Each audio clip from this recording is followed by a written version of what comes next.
And good evening, basketball fans, and welcome to another episode of Showcase Saturday Basketball live on your home for high school sports. That is 810 and 810varsity.com. Seconds away from tip-off between the Titans out of Lee Summit West, who coming in wearing their darks, light blue trim, Blue Valley West, their home whites with the red trim. Early on, tip goes to Blue Valley West.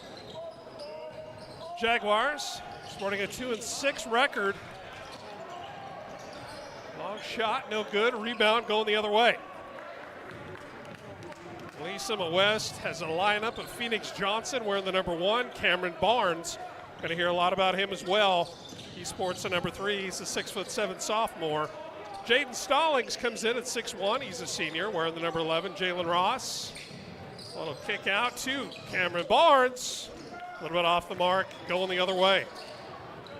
Jalen Ross and DJ Childs round out the starting 5 for the Titans. Jaguars on the other side go 2, 4, 21, 23, and 33. And the aforementioned number 23, Cade Wysong.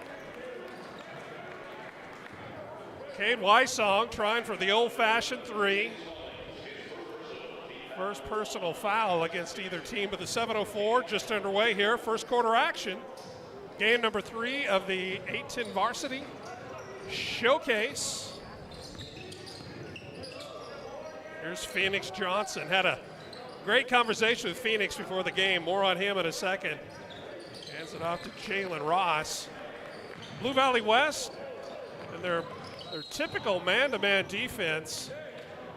They will adjust occasionally and go kind of that almost a triangle and 2, depending on the size that they have inside. Cameron Barnes, I was joking with number 3, you're going to see him bringing the ball in here momentarily. I know he's only a sophomore, folks, but he's comes in at 6'7".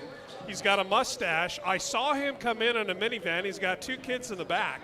This young man is a man-child. Has a bright future in front of him, and he's got D1 offers to prove it. And there he is. From the elbow, off the front of the iron. No good still. Scoreless for Blue Valley West. Here's Cade Wysong, responsible for all 2 points of this game so far. Try to work it inside. Aggressive defense, trying to play catch-up. They don't get there in time. Tyler Peterson drains a 3, making it 5-0. 6:18 left to go in quarter number 1. Phoenix Johnson going to reset it up top with Ross. About a set running some set plays early are the Titans. Try to get it inside to DJ Childs. And once he's able to get his hands on it, he is absolutely money. DJ Childs, he's only a junior, 6'3". The future is certainly bright for this Titan team.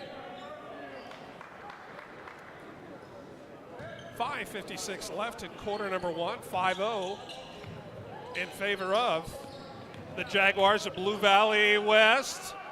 Still at 5 going the other way.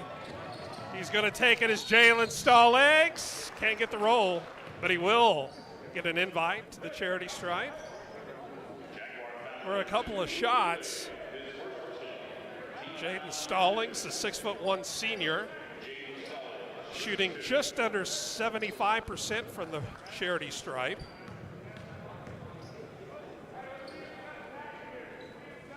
Drains the first of 2.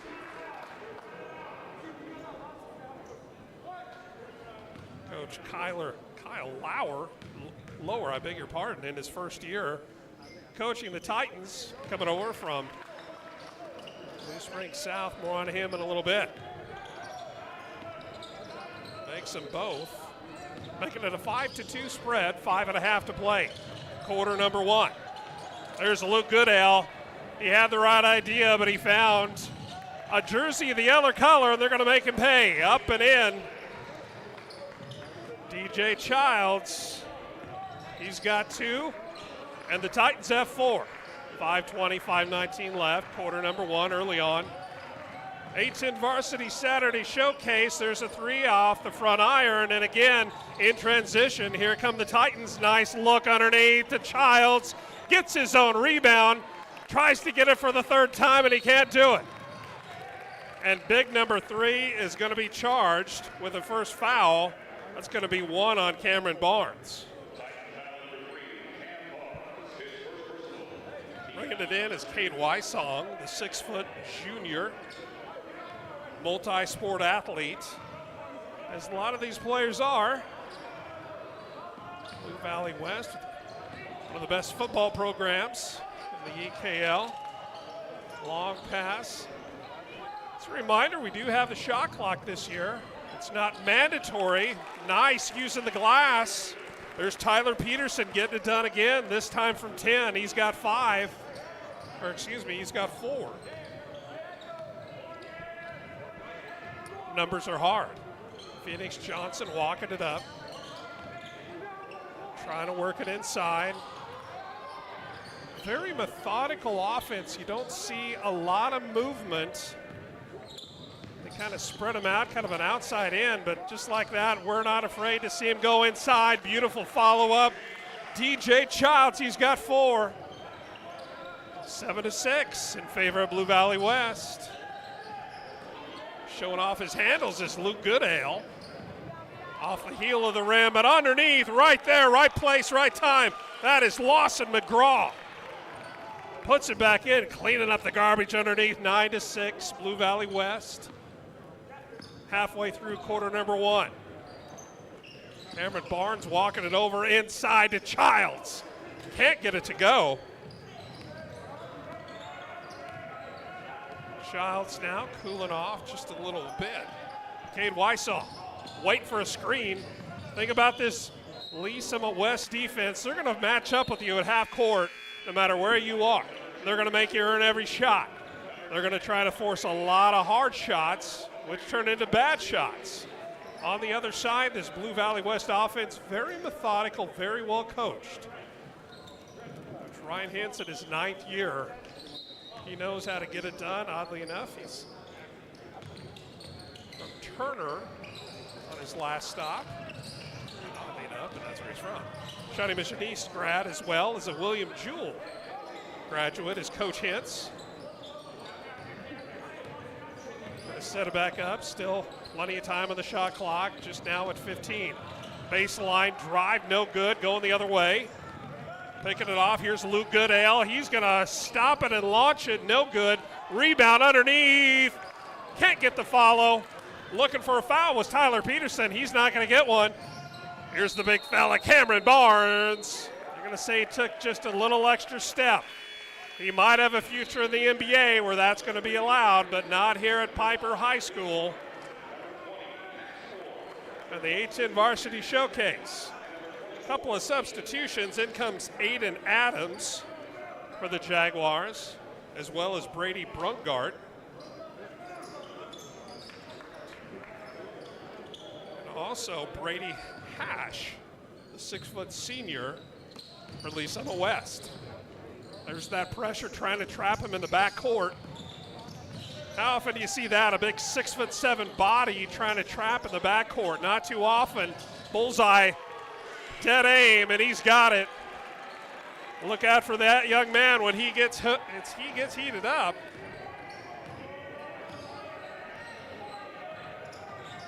Luke Goodale. How about this? Going to take it up off the glass and in. Aiden Adams. 7-0 run for Blue Valley West. Making it a 14-6 spread. 2:04, 2:03 left in quarter 1. There's Jaden Stallings going to back it up. And it off to the big fella again. 6'7", he pulls it up from the stripe. A little bit short on that shot going the other way. Blue Valley West. They have got a little momentum. Last 7 points by the boys wearing the white and the red trim. Brady Brunkgart switches his dribble. That tenacious D almost ended up in a forced turnover, but a shot and a rebound going the other way. Here come the Titans. Look at that nice little floater. How about that? That young man has spent a lot of time in the gym and he's trying to pump up his team. Cameron Barnes Show us why you're one of the hottest recruits in the Midwest in your class, young man. Oklahoma State, Arizona State, Kansas State.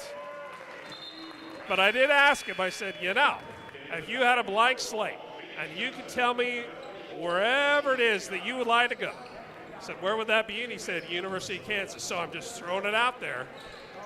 Coach Self, if you're listening, you got a big boy over here. At least some of West like to play a little hoops for you. 14-8, less than 1 to go in quarter number 1.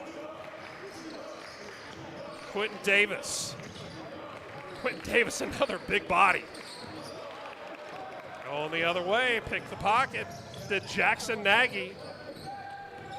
Jackson Nagy's a 5'10 sophomore coming in for the final minute, and he almost is able to come up with it. It's going to stay in possession of the Jaguars. They're going to say that Phoenix Johnson was the last Titan to touch it.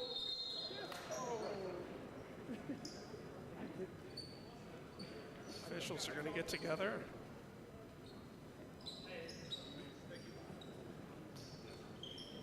All right, I think we're all good. Back at it now. Thought about the long inbounds. Wisely brought it back in. Might have a little bit of the court monster out there grabbing the feet of Jackson Nagy. Again, a little bit hard. He had the right line, but just a little bit too much mustard on that shot for Brandon Kirk.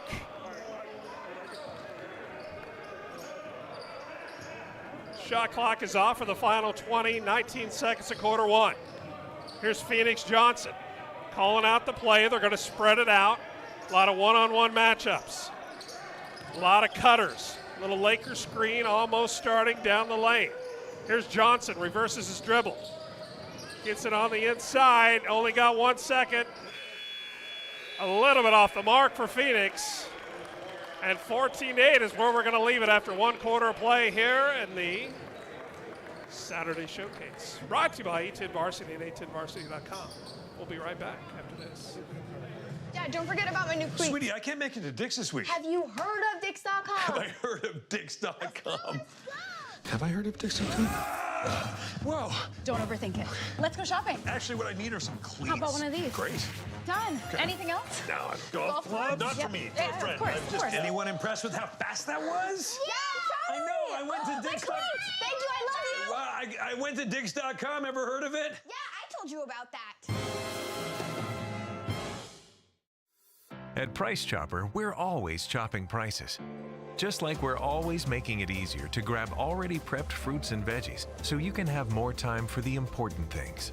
For us, making sure we provide you with fresh produce at low prices is our priority, so you can rest easy knowing you're getting delicious, triple-inspected produce that's fresh and affordable, no matter the season. For freshness, selection, and low prices, Kansas City knows. Price Chopper. 1 quarter in the books, 14-8 in favor of Blue Valley West. Started quarter number 2. Kind of a streaky first quarter for each team.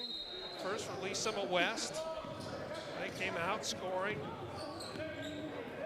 6 of the first 3. Then Blue Valley West went on a little bit of a run, a 7-0 run, midway through quarter number 1,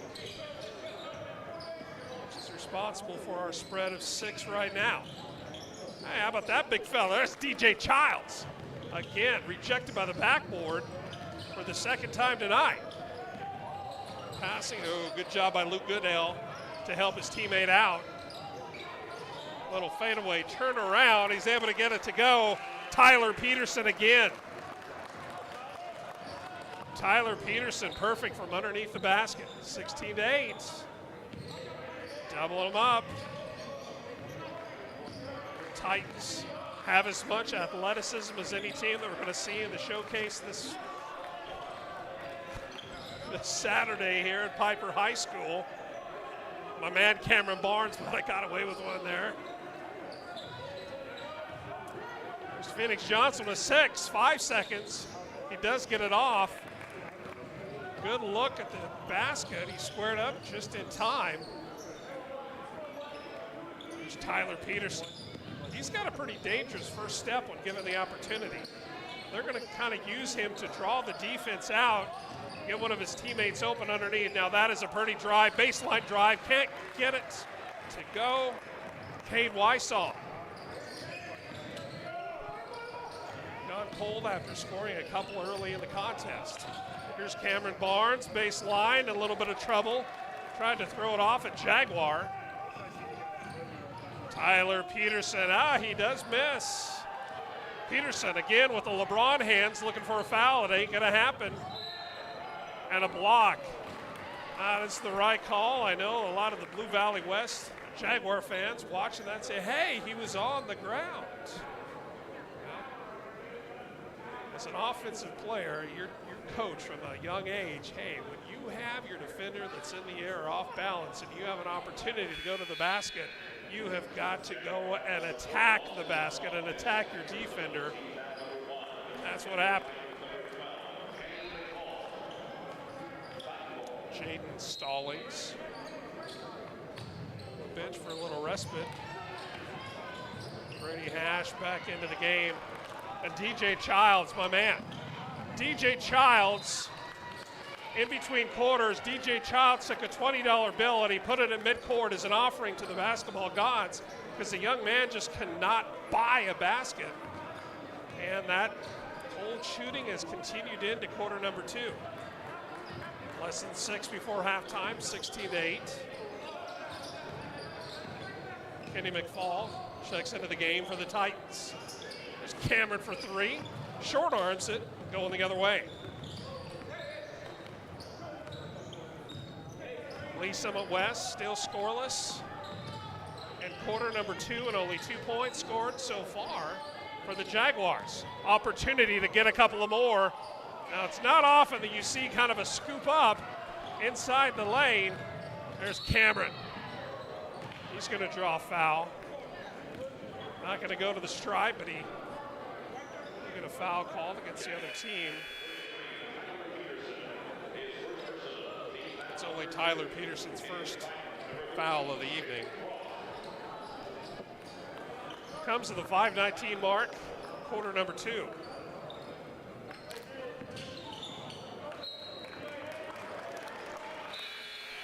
Kind of lost the handle, and the Titans lose possession. Brady Hosh, right idea. Didn't have a lot of help to bail him out. And again, they are going to pick him up 3/4 court. Not going to trap him as they were earlier. But quite frankly, that was rather effective when they had an opportunity to trap. And here's Phoenix Johnson coming up with it. He's going to back it out. They're going to reset it. Less than 5 before halftime. Cameron gets turned around underneath the basket. Jaguars, long pass ahead to Lou Goodale. Thought about popping the 3, brought it back down. Here's Peterson. Looking for a little bit of help, setting the screen. Peterson looking to roll off that screen. But how about this defense by the Titans? And finding the young man underneath, Tyler Peterson. It has been the Tyler Peterson show, right, same spot, right there, down there in the low block. Trying to make 3 the old-fashioned way is Tyler Peterson.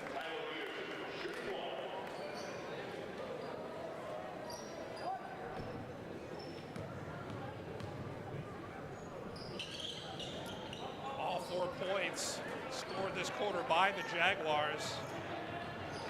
Here's Phoenix. I asked Phoenix Johnson, I said, all right, my man, what do you do for fun? He said, well, doing what I'm doing right here. He said he's a gym rat and can't get enough playing hoops. You can certainly see that reflected in his game. Covered a lot of ground, getting a hand in the face. Cameron Barnes, that's a tough shot, but he gets it to go. Cameron Barnes breaks the ice. The invisible lid is gone, making 18-10. Took over a quarter and a half for the Titans to get into double digits. Will that give them just a little bit of a spark? Forcing a bad shot. Here they come, going the other way. Here's Cameron Barnes. He does as good of a job making his own shot as anybody we've seen on the floor. But it circles the drain and comes back out. 18-10. 3:16, 3:15. It's almost pie time here at quarter number 1. Or excuse me, quarter number 2.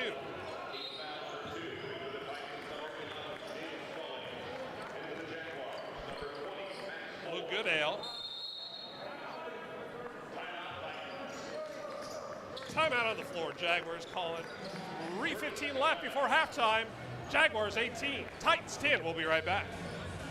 Get a shake with your points and some fries on the side with your points. You get more with every order. Woo! Get a Whataburger or a patty melt or some breakfast with the points. You get more with every order. Get a biscuit or a brownie, but no matter what you pick, you get more.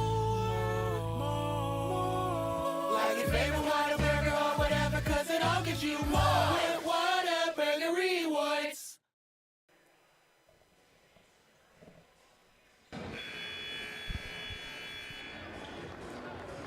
32 chilly degrees outside of Piper High School in northwest Kansas City, Kansas, but things are starting to heat up here at the 8-10 Varsity Showcase.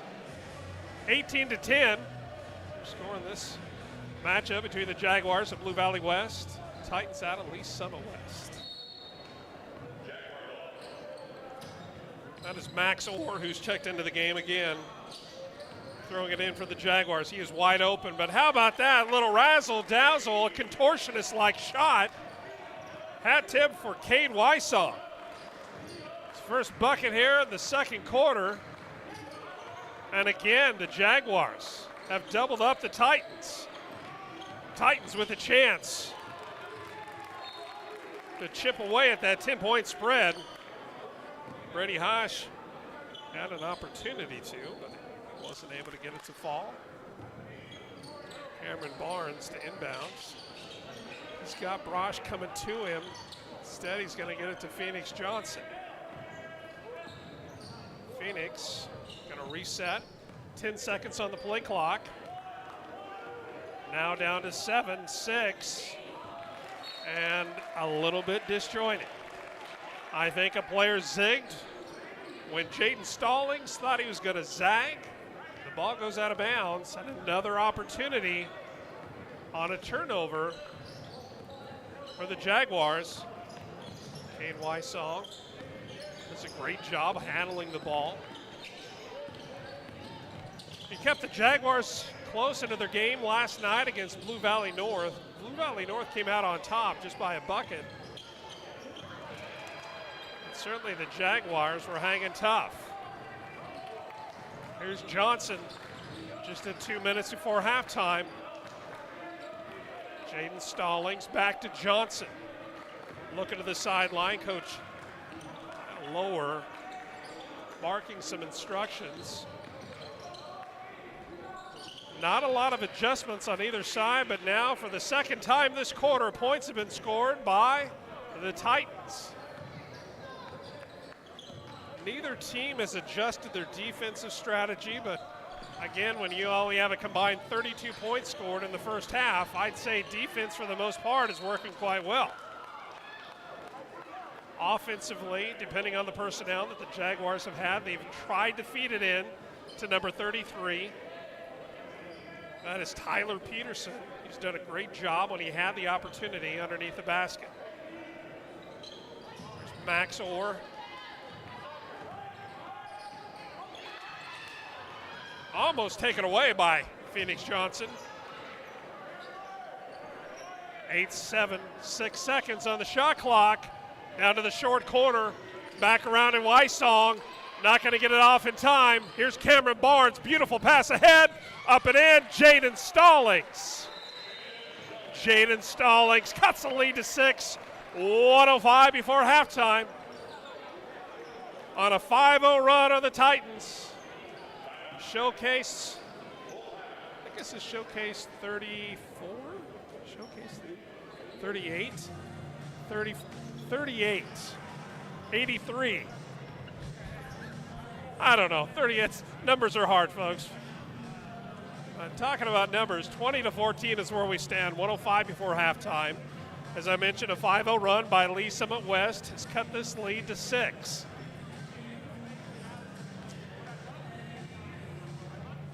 Both teams have had good looks at the basket.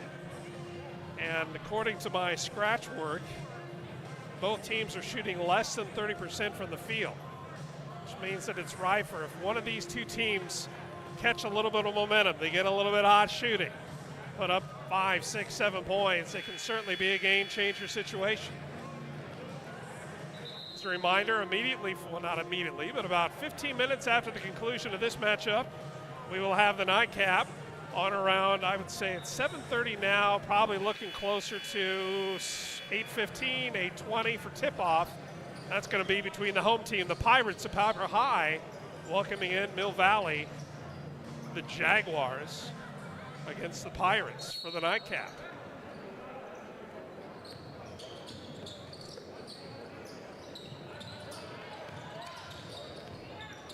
And 6'7" out there.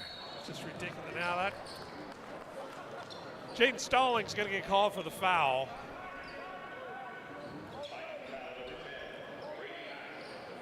Could have gone either way, as they say. Now the Titans showing, but kind of falling back to a 2-3 zone for the first time.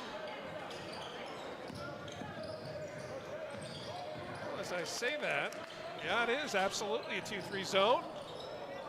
And they say the best way to beat any zone is hot shooting and solid passes, and that's exactly what we saw as Brandon Kirk finishes it off for the Jags, puts him back in front by 9, 23-14. Less than 30 to play before half. Down to the short corner into the block. Beautiful bounce pass. Couldn't come up with it. Brady Hash had it for a second. Shot clock is off. Blue Valley West playing for the final shot. Now going back to a man-to-man matchup are the Titans. 4 seconds, 3. Spinner in the lane. That is blocked by Cameron Barnes. 23-14 is where it's going to sit going into halftime. Advantage Blue Valley West. But Lee Summit West with a little bit of momentum, a couple of good shots to end the second quarter. Can they carry that momentum through to start the second half? We will see when we come back live from Piper High. You're watching it live and only on 810, 810varsity.com.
Don't forget about my new cleats. Sweetie, I can't make it to Dick's this week. Have you heard of Dix.com? Have I heard of Dix.com?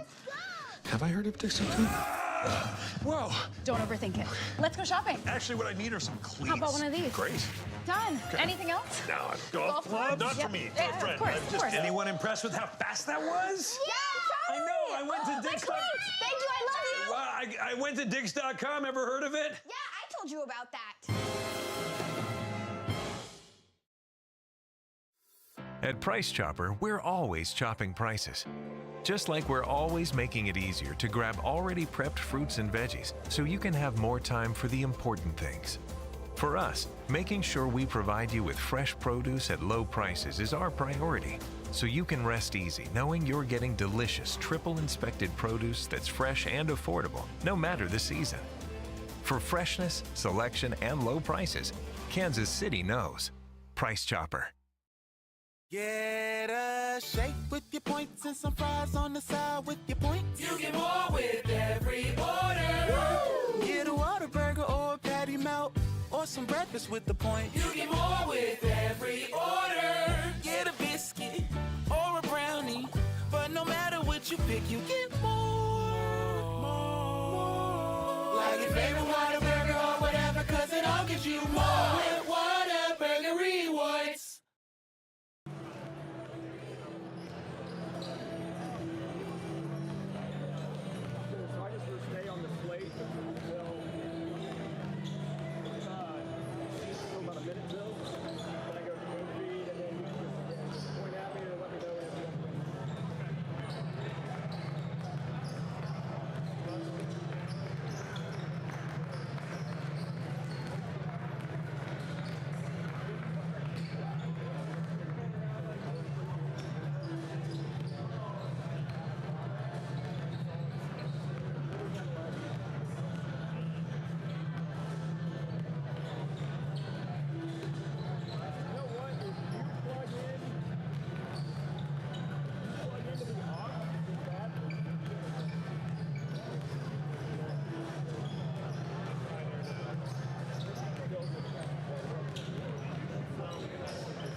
And welcome back. How about that? This is fantastic.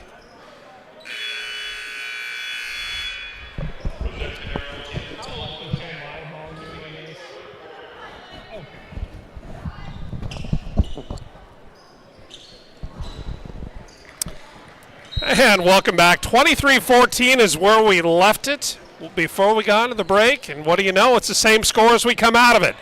Just underway, quarter number 3, 23-14 in favor of Blue Valley West. With the ball, quick jump ball. Possession arrow is going the other way in favor of the Titans.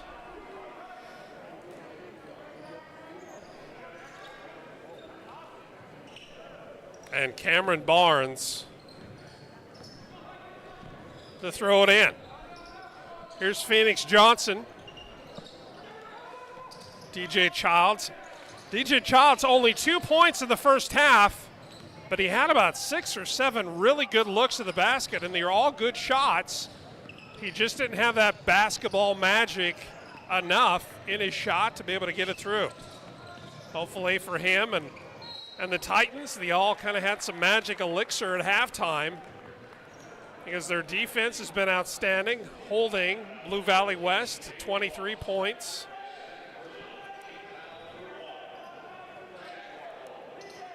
Blue Valley West, in a couple of games, in fact, they've scored 78, 70 points. So they have an ability. They've got a lot of sharp shooters for Coach. Hits. There's Cade Wysong. Cade Wysong had 4 first half points. Beautiful look underneath. Can't get it to fall. There's something going on with the bucket on the right side of your screen. Here is Cameron Barnes to Johnson from the elbow, and he gets the roll. How about that for the first time tonight? Number 1 has scored 2. Now going the other way. They didn't have numbers, but that did not stop Cade Wysong. He had 4 points in the first half. He's got 2. My quick math says that's 6 for the game. And that's the right call. Might have been just a little theatrics with that as well by Lawson McGraw. But the result is still the same. Coming back in for the Titans, Quentin Davis going for a big body underneath to complement Cameron Barnes.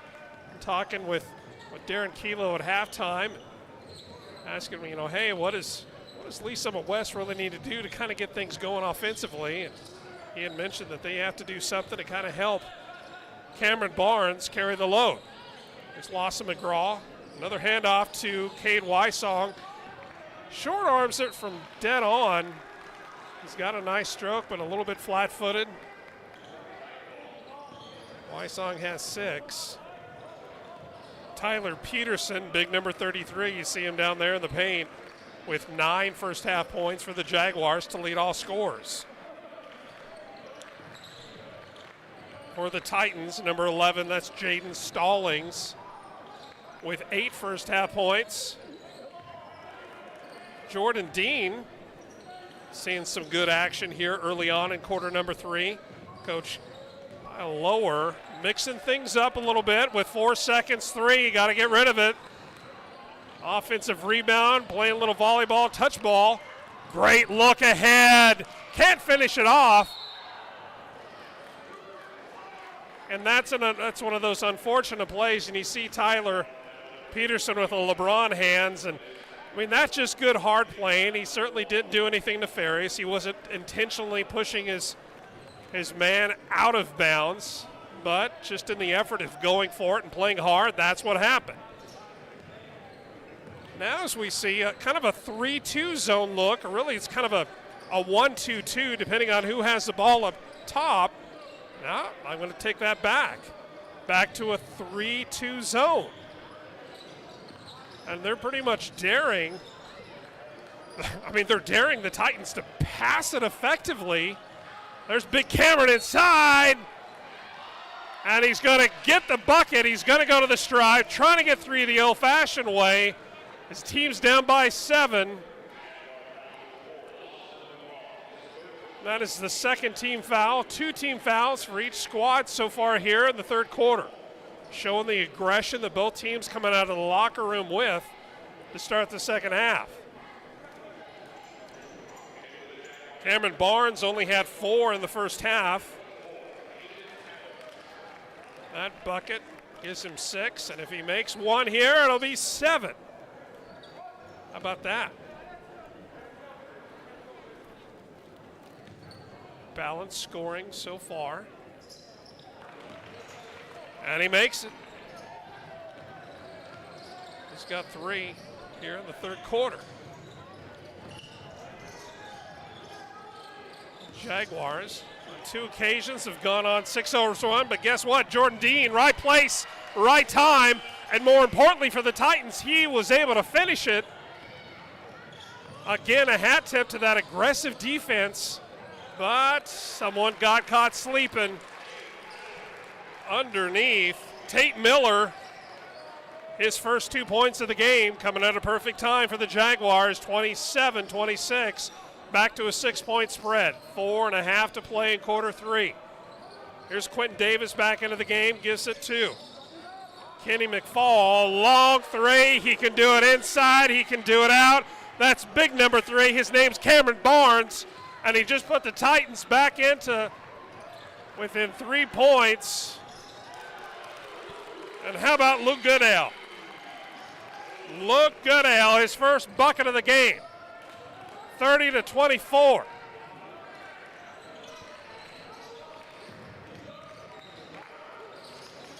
Almost got away with the travel. There's Quentin Davis. Back to Cameron Barnes. Barnes a lot off the mark.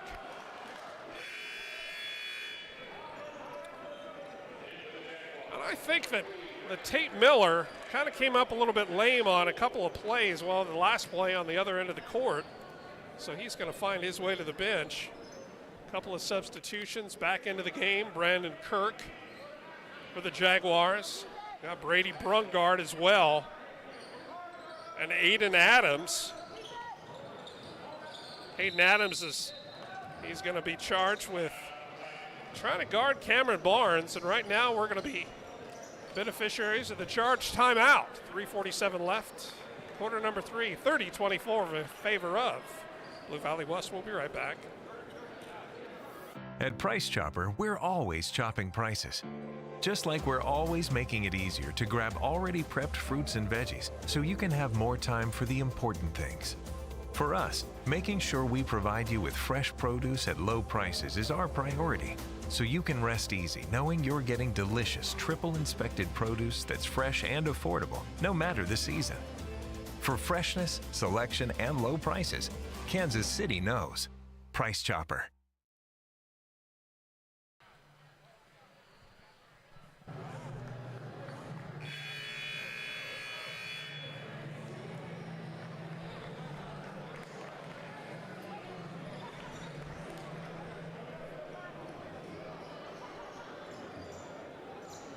At halftime, it was 23-14. We're up to 30-24. A 10-7 run to start quarter number 3 for the Titans, who have the ball. Here's Cameron Barnes, and he's going to be charged with an offensive foul. And I believe that's going to be the 3rd foul on number 3. That will be to be determined. I've seen it flash up. I believe that is the 3rd foul against Cameron Barnes. And Barnes almost got it back going the other way. Coach Lower, he is not happy. He's calling over Jordan Dean, and his hands are up saying, hey, my man.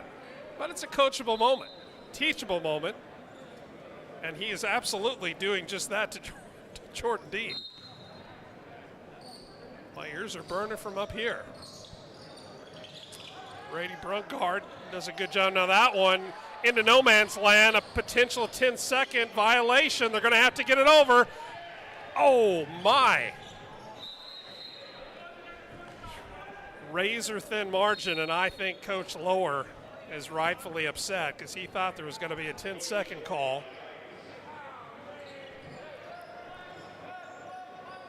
I think the official on the far side just gave the bench a warning, and they're still going at it. Before the shot, Coach Lower, he's finally set down, but he was having some words with that official over there. He thought there should have been a 10-second call. You can rewind it on anthenvarsity.com and see for yourselves. But more importantly, 30-24 is our score. 3:22 left in quarter three. Almost a pickpocket takeaway by Brady Hash. Brady's been in on a couple of those plays. And again, a great look. Miscommunication on defense. And I think what Jaden Stallings was kind of looking at, oh my. And Coach Lower, he is absolutely livid. And again, it's hard for, I'm way up here and I've got one bad eye and I can't see out of the other. So who am I to say whether or not that was out on the wrong or the right team? Who knows? But after 17 points scored to open up quarter number three, we've gone into a little bit of a scoring drought over the past minute and 15 seconds.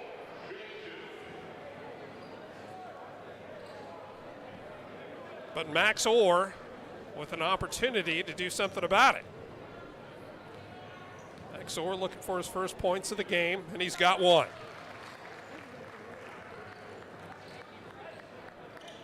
Eight Jaguars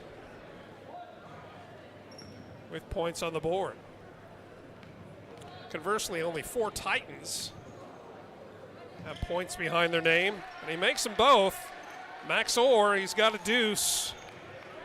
32-24, under 3 in the third. Walking it up is Phoenix Johnson. I was going to say Paris Johnson, but this is not football, I can assure you that. Cameron Barnes playing a little bit of catch with Johnson.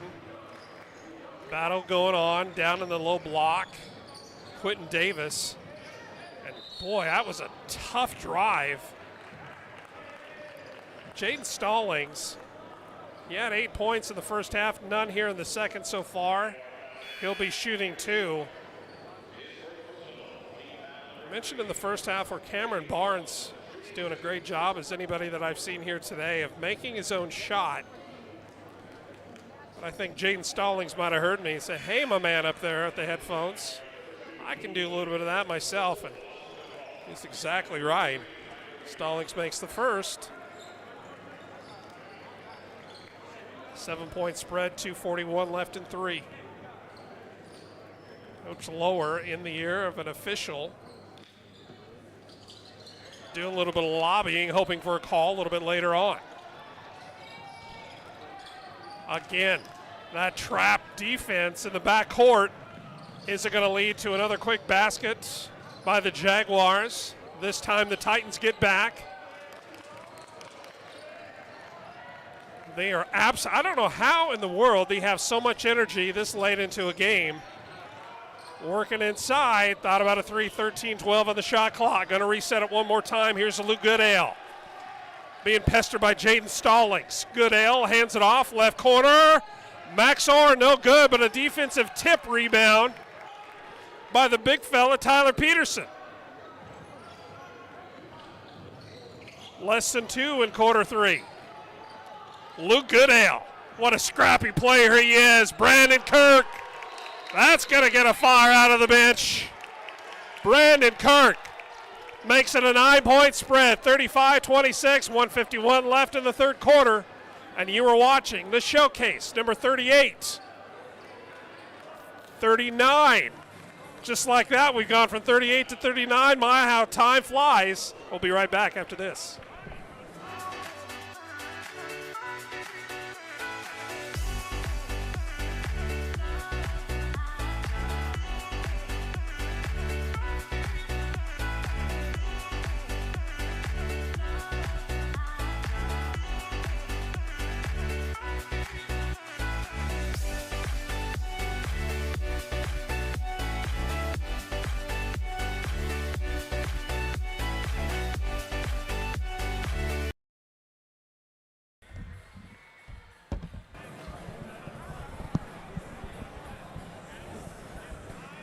Blue Valley West on an 8-2 run has increased their lead back to 9, 35-26 with 1:51 remaining in the third quarter. Both of these teams, when you look at the records, you think that, hey, we got Blue Valley West sitting at 2-4, and Lee Summit West, it's 3-6.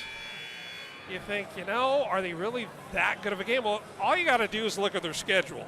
For Blue Valley West, all they have to do is face the likes of Blue Valley Northwest, Shawnee Mission Northwest, the defending 6A state champs, Kearney, Missouri, Shawnee Mission South. Some of the top teams in the metro area, as well as Lee Summit West, they have to do battle with teams like Rockhurst and Pooh out of Springfield and Raytown, Park Hill. Kind of a murderer's row for both of these squads. But games like this are going to make them even more stronger come playoff and sub-state time. Out of a forced shot, a little off-balance shot by the Titans. Here's Blue Valley West. Back into the game is Jalen Ross. A wide open Max Orr. He was lonely in the right corner. Peterson playing in that right corner. I'm just surprised that we haven't seen him, with that motion offense. I know he's got a responsibility of where to go. How about that? Getting in the right place at the right time, Jaden Stallings. Great defensive set. 13 seconds on the shot clock. Still plenty of time. We haven't technically had a shot clock violation. We won't hear. Hey, how about Luke Goodale? Luke Goodale heating up here in quarter number 3. On a 7-2 run are the Jaguars. Final minute of quarter 3. Cameron Barnes and the Titans like to close that gap into the short corner. A little melee, that's going to go the other way. Good hustle by the Jaguars. Hat tip to Max Orr for mixing it up. Good to see that Tate Miller's back in. Thought he came up a little bit lame after play early in the third quarter, but he is back out there ready to go. Tyler Peterson in the backcourt clears it well. He had Miller underneath. 5 seconds separate the shot and the game clock. Shots at 18, games at 22. Long 3, heat check for Brandon Kirk, doesn't go underneath. You know who? Guess who's cleaning up the trash? Call him the trash man, because he's right there all the time. Underneath, he is just eating. He's got 12 points, and 10 of those on second chance opportunities. Little floater, can't go for Phoenix Johnson. And just like that, Jaguars increase their lead now to 14 on a 12-2 run to finish the third quarter. And we'll be right back. Live from Piper High, this is Showcase 39, brought to you by A10 Varsity. At Price Chopper, we're always chopping prices. Just like we're always making it easier to grab already prepped fruits and veggies so you can have more time for the important things. For us, making sure we provide you with fresh produce at low prices is our priority, so you can rest easy knowing you're getting delicious, triple-inspected produce that's fresh and affordable, no matter the season. For freshness, selection, and low prices, Kansas City knows. Price Chopper.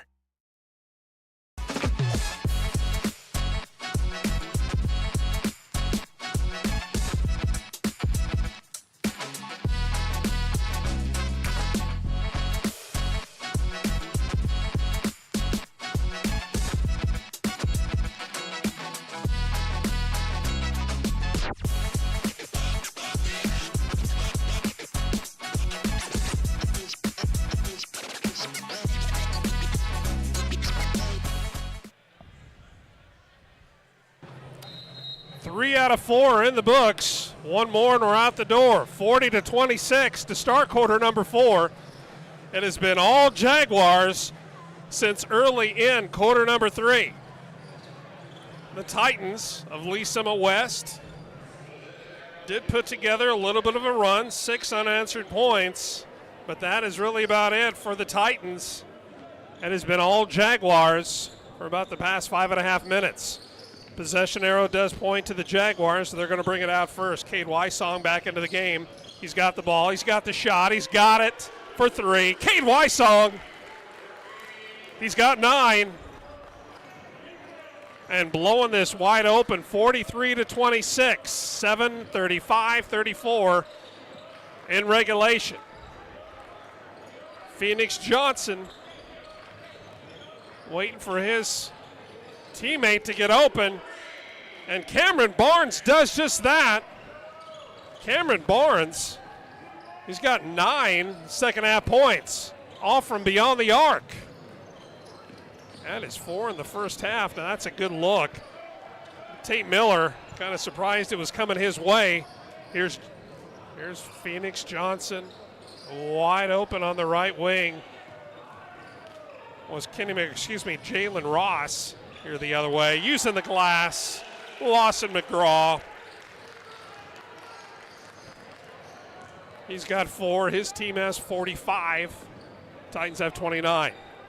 As a reminder, following the conclusion of this game, we'll have the nightcap between Mill Valley, the Jaguars, coming up here to face the home team, the host of the A10 Varsity Showcase, Pirates of Piper High. Jaden Stallings saying, hey, we're not out of this thing yet.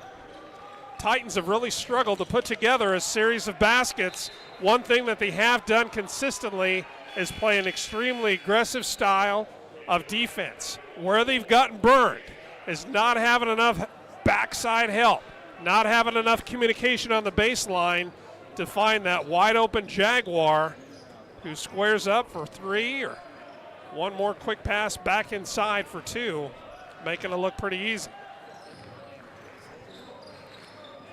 Cade Wysong, always the steady hand, as is Brandon Kirk. Gives it over to Luke Goodale. Goodale turns it around, fade away from the elbow. That's a tough shot, almost gets it to go. That's going to stay, Jaguar ball, foul against Brady Hash.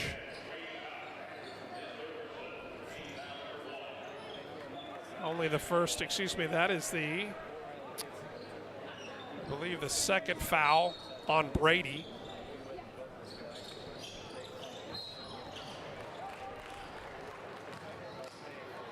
Well, okay.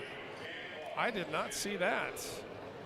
Back-to-back fouls, that is not exactly the way that the Titans are going to get back into this contest in the last 5:53 in regulation. Still only 13 points separate these two teams. Jaguars coming in with a 2-6 record, 3-6 for the Titans. Someone's going to leave, believe it or not, with 7 losses. Look at that trapping defense. And that is well-coached defense. But if you watch it on the backside, someone usually gets loose wearing the white with the red trim. We'll see that on film and certainly clean that up. Good pressure being applied by Stallings against Wysong, showing his handles behind the back.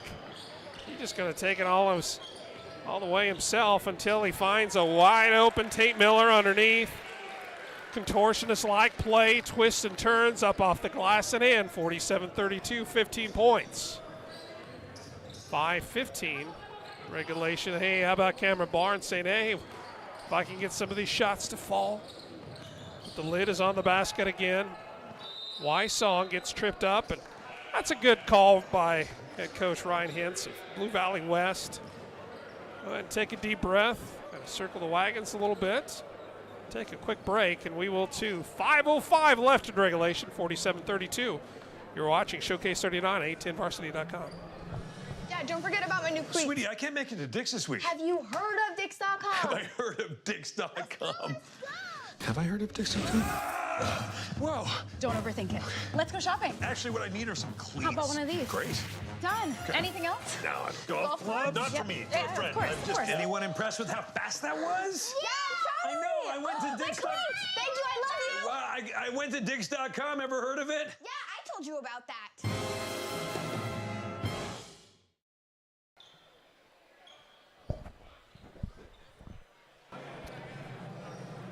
Titans, Elisa West trying to string together a couple of baskets in a row to help cut this 15-point advantage. But the Jaguars of Blue Valley West having a little bit of a difficulty doing just that. Blue Valley West just doing what they do, making it look easy, very fundamentally sound, great passes. Everybody in the right position at the right time, turning it around. There's Lawson McGraw, who's checked back into the game. Going the other way, that pressure force another turnover. Good defensive plays for points. Titans would have about 100. But they are not. And if turnovers were points, if they were taken away for every turnover, that'd be about minus 40. I say that tongue in cheek. According to my count, that is now the 11th turnover given up by the Titans. There's Wysong walking it off over to the right wing. Baseline drive by Luke Goodale. Beautiful. Beautiful patience. He didn't need to make that extra pass. He just needed to be patient for his defender to kind of go up and come back down. He went up, came down 2 points. The short corner, had a cutter coming through. Cutter was Barnes.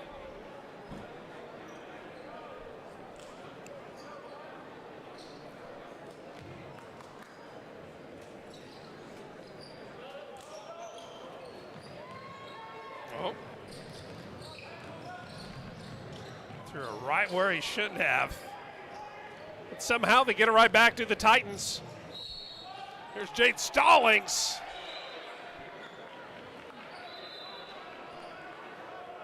They're going to get together and talk this one over. Is that basket going to count? Little powwow. All three of them, the triune, getting together. Cameron Barnes, love to have a word.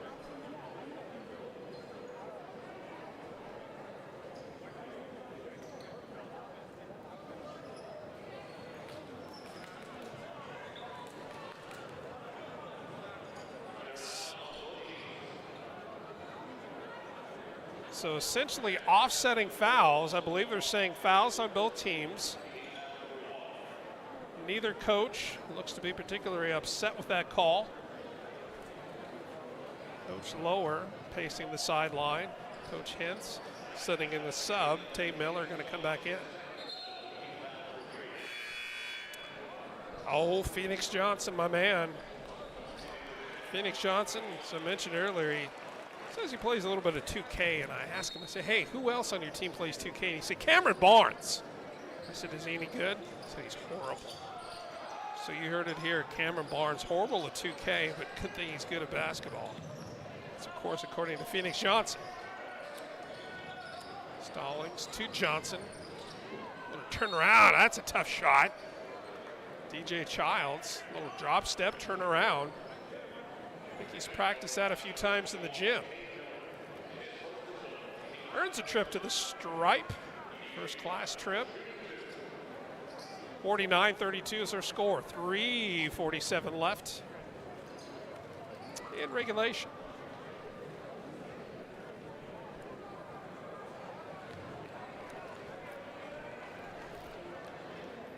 Beautiful brand new gym here at Piper High School, filling up more than it already was for the nightcap between Piper and Mill Valley. There'll be a lot of navy and a lot of purple in the stands. You'll have a front row seat to all the action for the rest of the evening right here on a10varsity.com. Missed the second. Here's Luke Goodale. And a little bit of a scrum. They're going to say a travel on Tate Miller.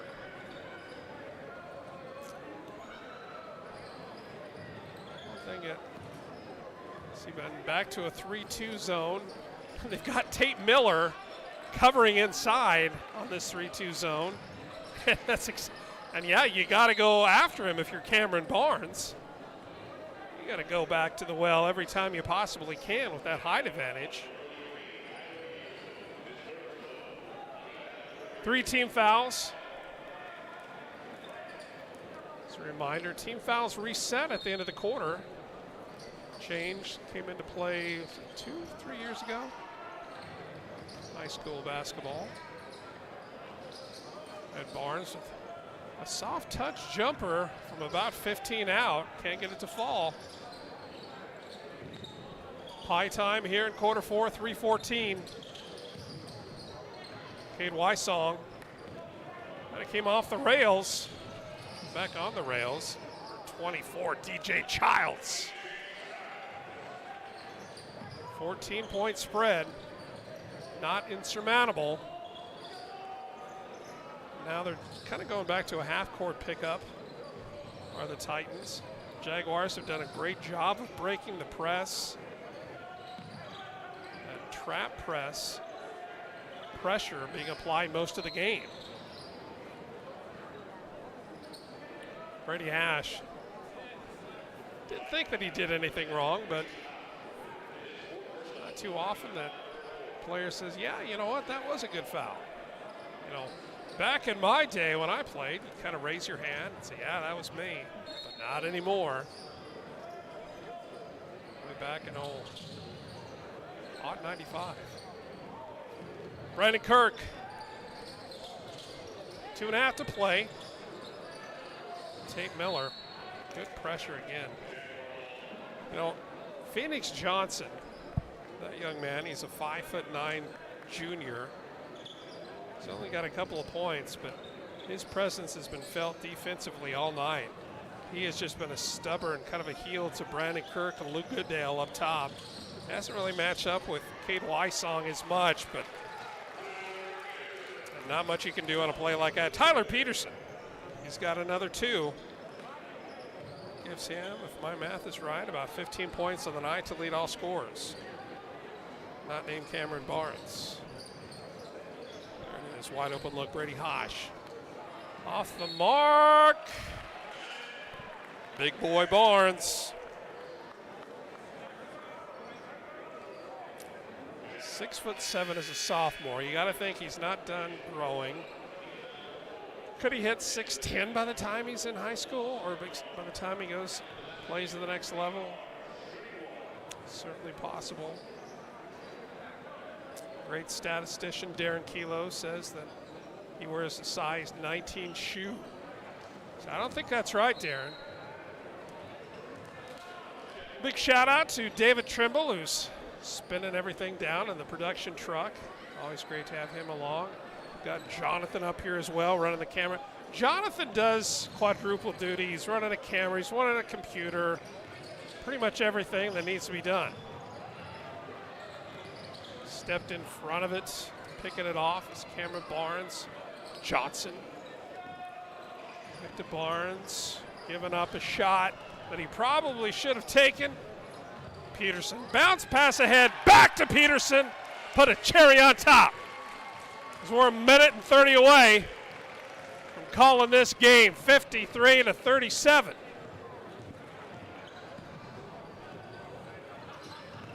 Inside, nice bounce pass. Good vision, DJ Childs finishes it. And that is only his 3rd and 4th points. Just sort of an awkward looking play, Luke Goodale. Backside. Fell right on the Pirates' beard.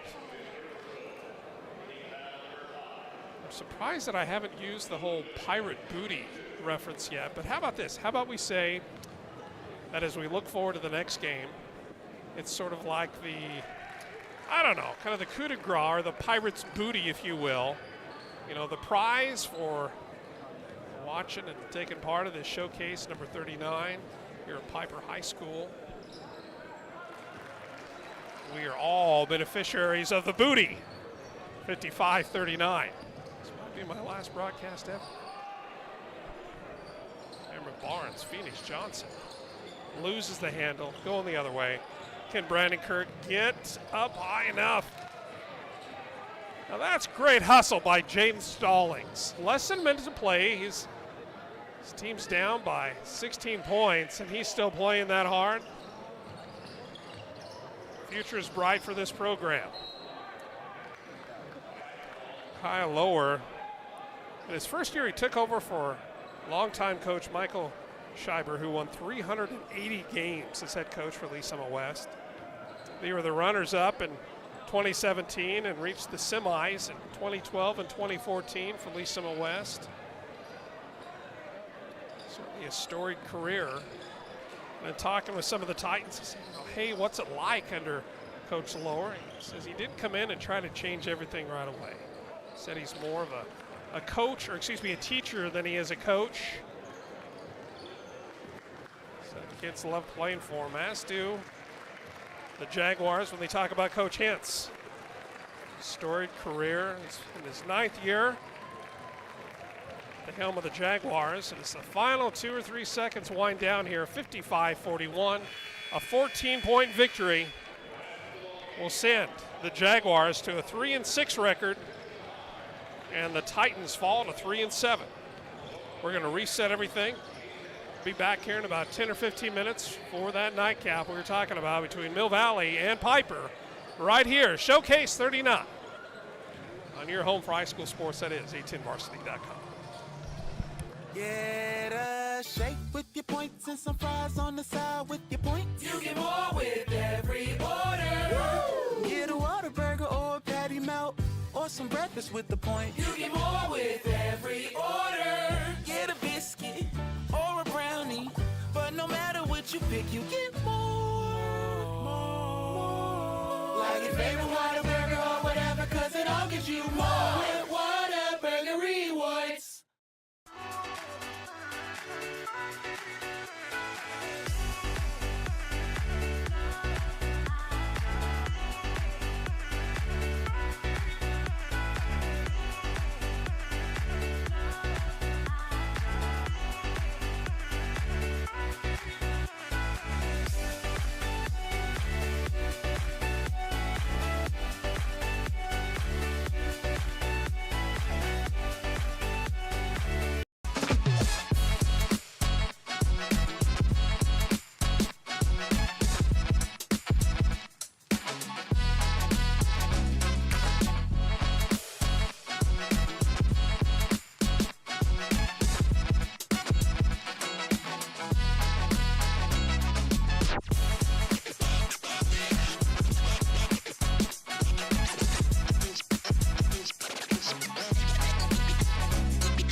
Don't forget about my new cleats. Sweetie, I can't make it to Dick's this week. Have you heard of Dix.com? Have I heard of Dix.com?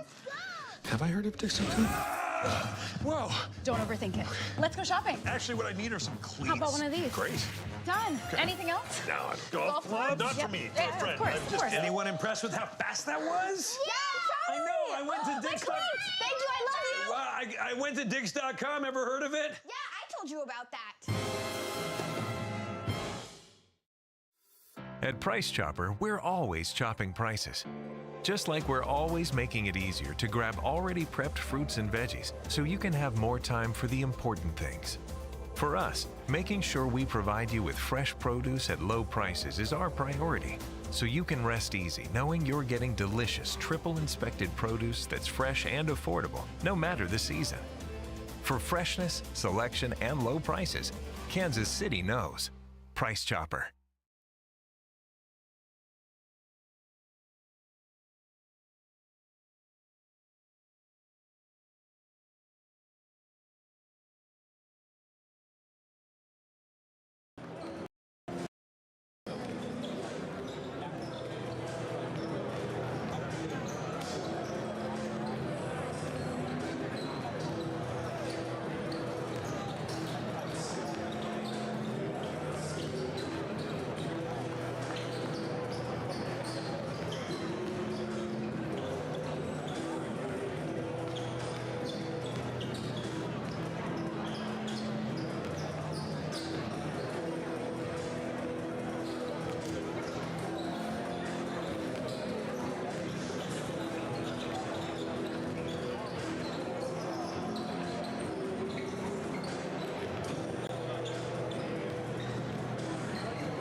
Good evening and welcome to another episode of Saturday Showcase Basketball on your home for high school sports. That is 810 Varsity and 810varsity.com. Game 4 of 4 on this 39th edition of the 810 Varsity Showcase pits two of the top teams in the Metro, both with dreams of championships dancing in their heads.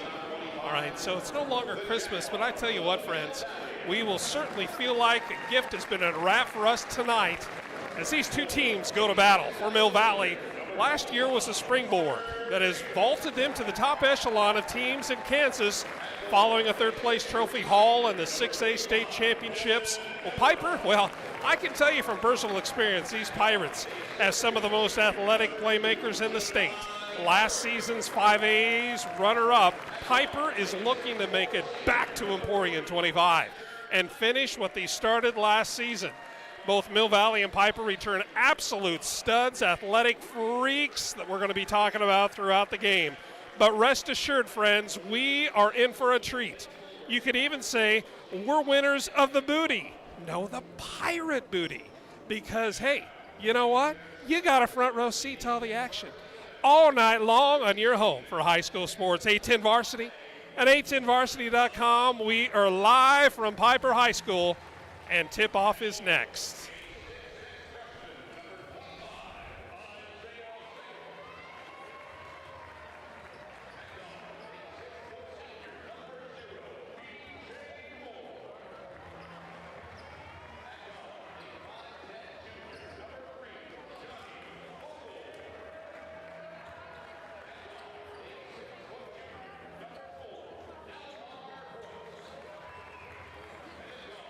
Number 2, Ja'Kai Carter. He's a 6'4" junior. Thatcher Ivy, he's a senior, comes in at 5'8". Reese Riedel, he's a junior at 6'3". Carter Cafus, 6'5", he's a senior. And Dylan Everhart, 6'2" junior, for the home Pirates of Piper High in the beautiful palatial. Not sure what we're going to call it yet, the pirate ship or the Pirate Palace, the Purple Pirate Palace? I don't know.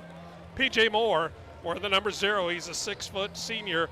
Johnny Vogel, 5'10", he's a junior, wearing number 3. Alamar Brooks, where's the number 4? He is a junior, and he is 6 foot tall. Derek Jackson, 6'2", he's a junior, wearing the 15. And Isaiah Sales, 6'6". Friends, he's only a freshman. Isaiah Sales, number 25. We're a few seconds away from tip-off. Game number 4, Showcase 39. is about to start, and we are underway.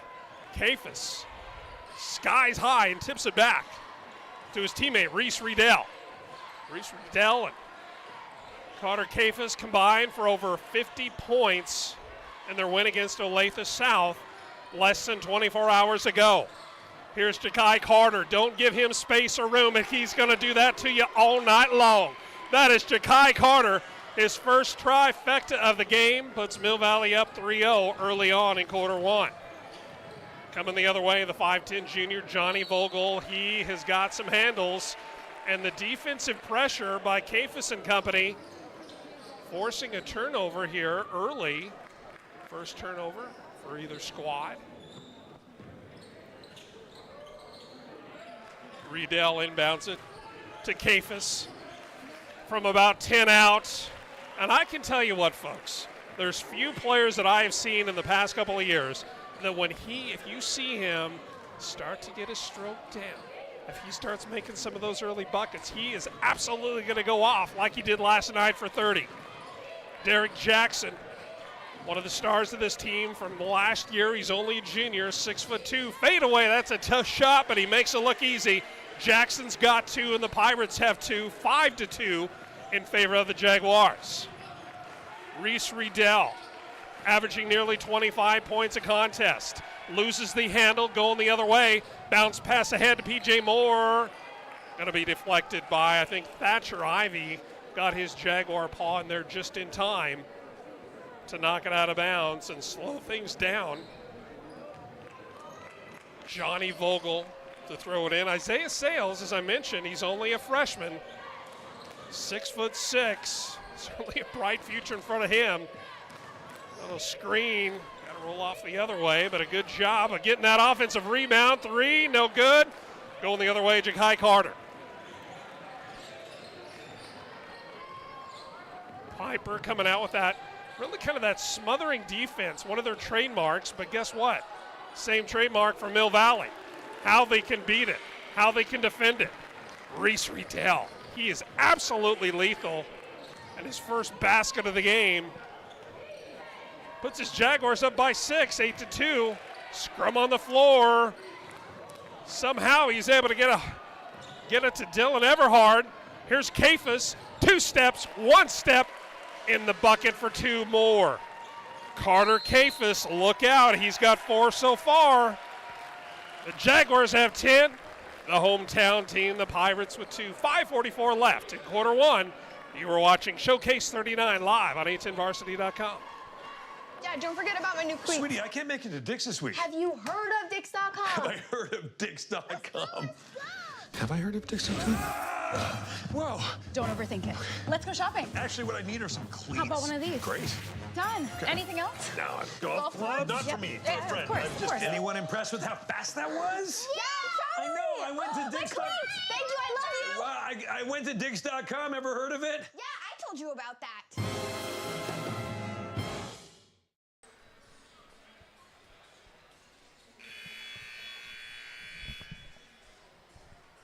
5:45 left in quarter 1. 10-2. The Jaguars making the 15-minute drive north on K7.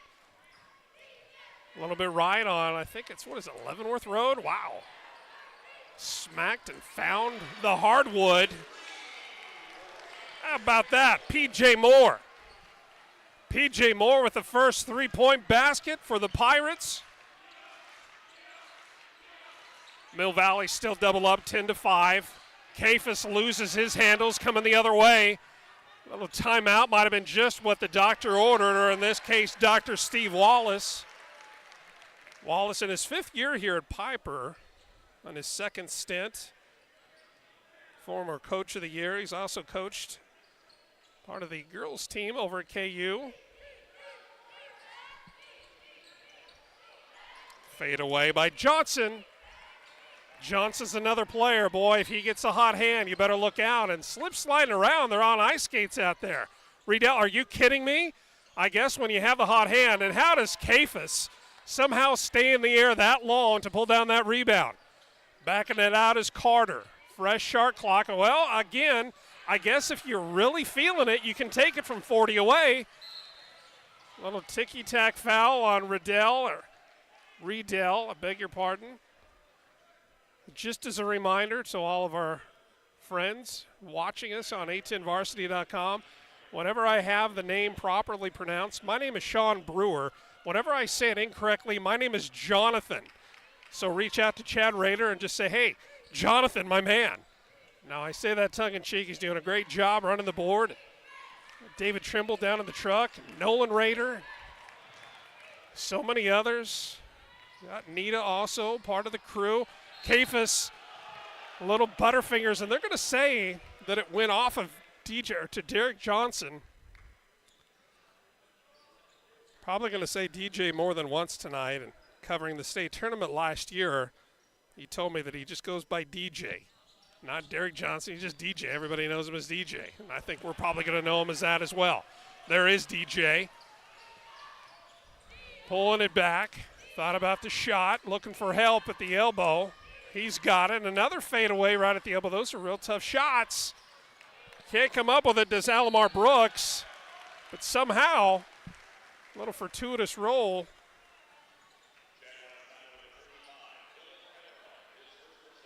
The first foul, the second foul, team foul against Mill Valley.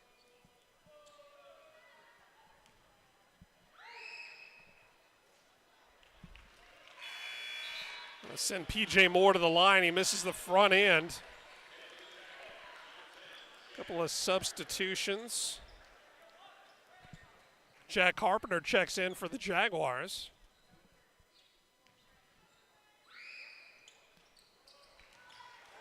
And he makes the second. There's P.J. Moore. He's got 4 of the 6 Pirate points. DJ with the other 2. Here's Kafis in the right wing. Back to Ja'Kai Carter. What an absolutely ridiculous first step that young man has. He's only, well, Ja'Kai, you look at him and kind of a diminutive style of frame, but he just makes it work for him. There's DJ fade away, and they're going to say that he took an extra step before that ball came out of his hands. Advantage back to the Jaguars. And their 4-point lead, 10-6, 3:50 left in quarter 1. So mentioned before, Riedel had over 20 points last night against the Falcons of Olathe South. Back into the lineup tonight, Dylan Everhard, who missed their game against DeSoto. We'll talk a little bit more about that later. A 3, there he is, number 3, Thatcher Ivy for 3. 13-6, Jaguars. There's DJ walking it to the right, as he does a lot. Short corner, baseline. He wills it in, does P.J. Moore. And P.J. Moore has 6 points. Pirates have 8. Down by 5 to the team wearing their road blues. That would be the Jaguars out of Mill Valley. Last year's third-place team in Class 6A. Great passing. A little shy, kind of a short arm shot. That's going to stay in possession of Mill Valley. P.J. Moore thought he was able to get his hand up there to bring it down, but it kind of ricocheted. I knew a man named Rick O'Shea, believe it or not, as Darren Kelo, our great statistician, looks at me and says, "You're full of baloney." Well, I might be. There's Riedel. Guess who isn't full of baloney, but he's full of beautiful strokes. That is Reese Riedel. He's got a couple of 3s. Darren tells me that 3 and 3 is 6. Can't confirm or deny that.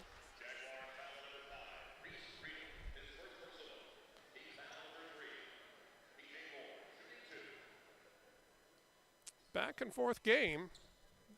Only Mill Valley that's gone on a 5-0 run. Makes the first. Does P.J. Moore. 2 for 3 for the line.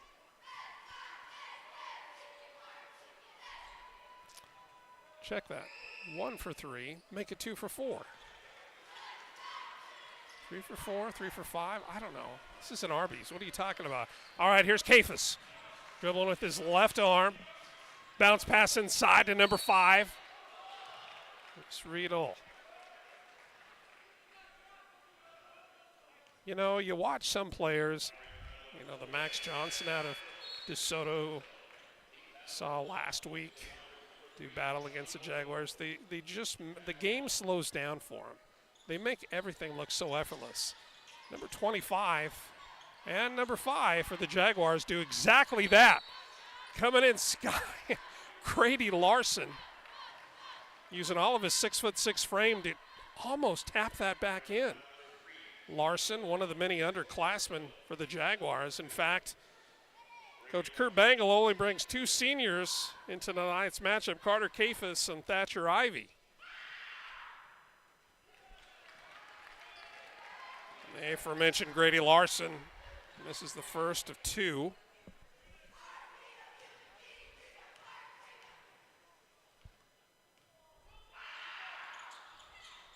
And he makes the second one. Making it a 17-10 game, 2:14, 2:13 left in the first. Johnny Vogel back into the game. How about Bernard Labatt? Bernard Labatt, the third, my man. A little bit of a kind of a Vinnie Johnson, kind of a microwave, heat him up kind of player. What do you do with that? Ja'Kai Carter, that's just ridiculous. How did he even get his way through there? A little off the mark. Kind of a heat check. Here comes Lance Walton. And Lance gets rejected. And we've got a volleyball match going on right now. Shout out to the 6A champ Jaguars. Coach Kylie Cornelson and Coach Steve Wallace. You see him there. And he's kind of that look of exasperation, but he calls a timeout. 1:31 left in the first quarter, 19-12. Advantage the Jaguars. We'll be right back with more live Showcase 39 on 810varsity.com. At Price Chopper, we're always chopping prices. Just like we're always making it easier to grab already prepped fruits and veggies so you can have more time for the important things. For us, making sure we provide you with fresh produce at low prices is our priority, so you can rest easy knowing you're getting delicious triple-inspected produce that's fresh and affordable, no matter the season. For freshness, selection, and low prices, Kansas City knows. Price Chopper. Get a shake with your points and some fries on the side with your points. You get more with every order. Woo! Get a Whataburger or a patty melt or some breakfast with the points. You get more with every order. Get a biscuit or a brownie, but no matter what you pick, you get more. Like your favorite Whataburger or whatever, 'cause it all gives you more with Whataburger Rewards. And we are back. We go into the break. Jaguars were up by 7 coming out of it. What do you know? They're still up by 7. But the Pirates of Piper High, the host for this marvelous showcase, with the ball, Bernard Labatt to bring it in. Gets it up to Vogel, sizes up the defense. He tried to make kind of a circus-like play. I'm not sure how exactly he didn't get fouled, but I'll say it was all leather. There's DJ on the right wing. Riedel, but DJ says, you know what? I see you big fellas underneath there, but you left me enough room. He splits those big old oaks, scoops it off the glass for 2 more. Carter with an errant pass, a rare errant pass. They have numbers, do the Pirates. Kafis almost came in and crashed the glass, just about a half a step behind. And Coach Wallace's timeout might have been that magic elixir for the Pirates. There's Carter, come on, that's a ridiculous play. Kafis with the follow. Kafis can't come up with his own rebound. Here's P.J. Moore. Floats into the lane, he's gonna draw the foul. Shakai Carter frustrated, Coach Bangle frustrated, but they're still up by 3. Cadre of substitutions. Got Hayes Henderson and his 40-inch vertical jump coming in for the Jaguars. Jack Carpenter, Grady Larson still in there. Reese, Riedel, Kai Carter. Less than 30 to go. The shot clock is off. Into the front court. Larson almost lost the handle. Oh, he almost had an opportunity for a little spin move, kind of that merry-go-round. 15 seconds, still plenty of time. Got Bernard Labatt pestering up on top near the midcourt line. Here's Carter showing us his handles. How about that pass? Baseline rejected. Alamar Brooks. How did he get so high at 6 foot? The junior Alamar Brooks, one of the stars of last year's team, getting it done again. But with 2.2 seconds left in the first quarter, the Jaguars still an opportunity to come out with points on this possession, but they're going to have to let it go now. They get it off, but not through the cylinder. And 19-17, a flurry of Pirate shots over the final minute and a half closes the gap to 2. We come back, quarter number 2, live from Piper High on 810varsity.com.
I've got some good news and I got bad news for you, friends.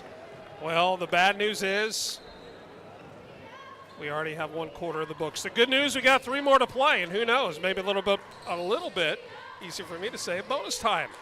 How about P.J. Moore? Inside. Did he get his own rebound? He absolutely did. P.J. Moore. P.J. Moore has been the star for this Pirate team. He's got 8 points.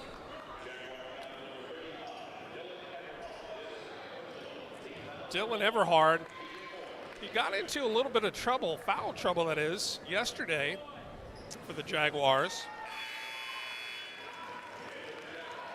I was talking to Coach Bangle earlier, and I said, Coach, what do you got to do to come out of Showcase 39 with a victory? And he said it's pretty simple, really. They just wanted to get back to the basics.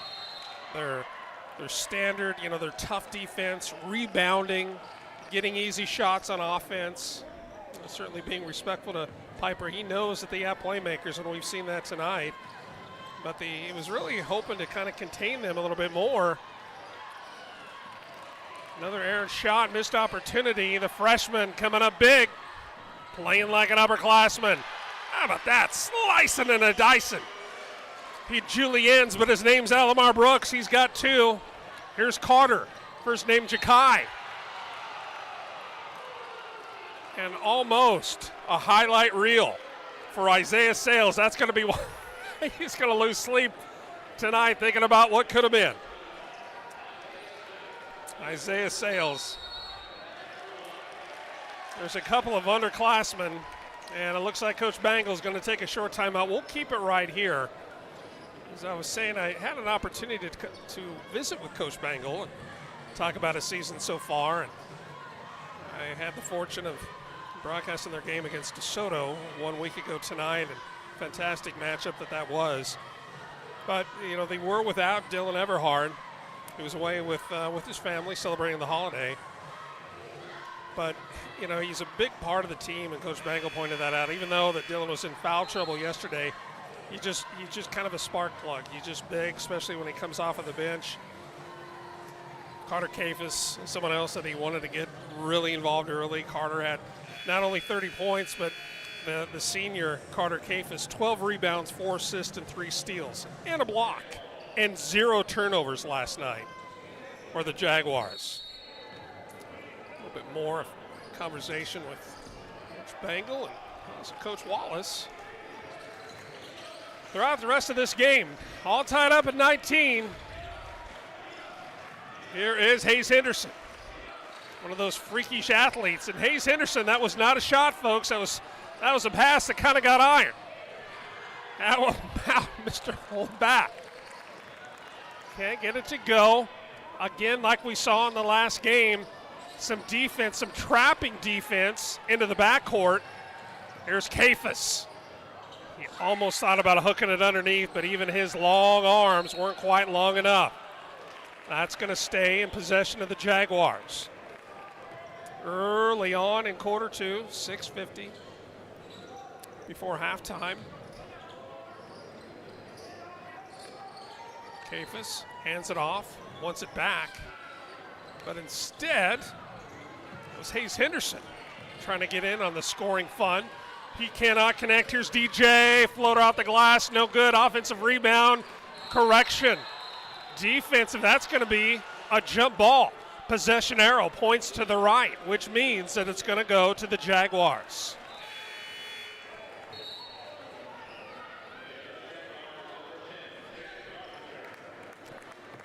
And Hayes Henderson, he's going to have a little respite on the bench.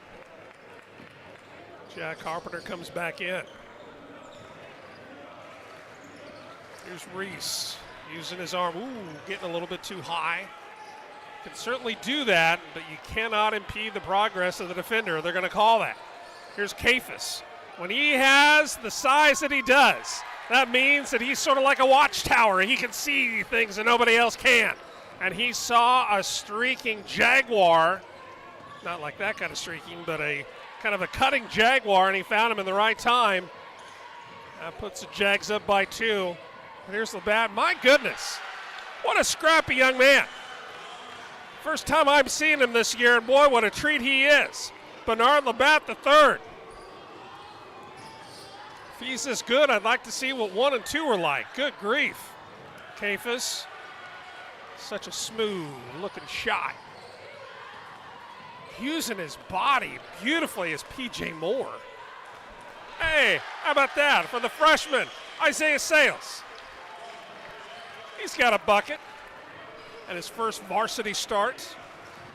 Ooh, yeah. We see the LeBron hands coming up, but that's the right call, and that really gave the refs no choice, especially when it was right there in front of him.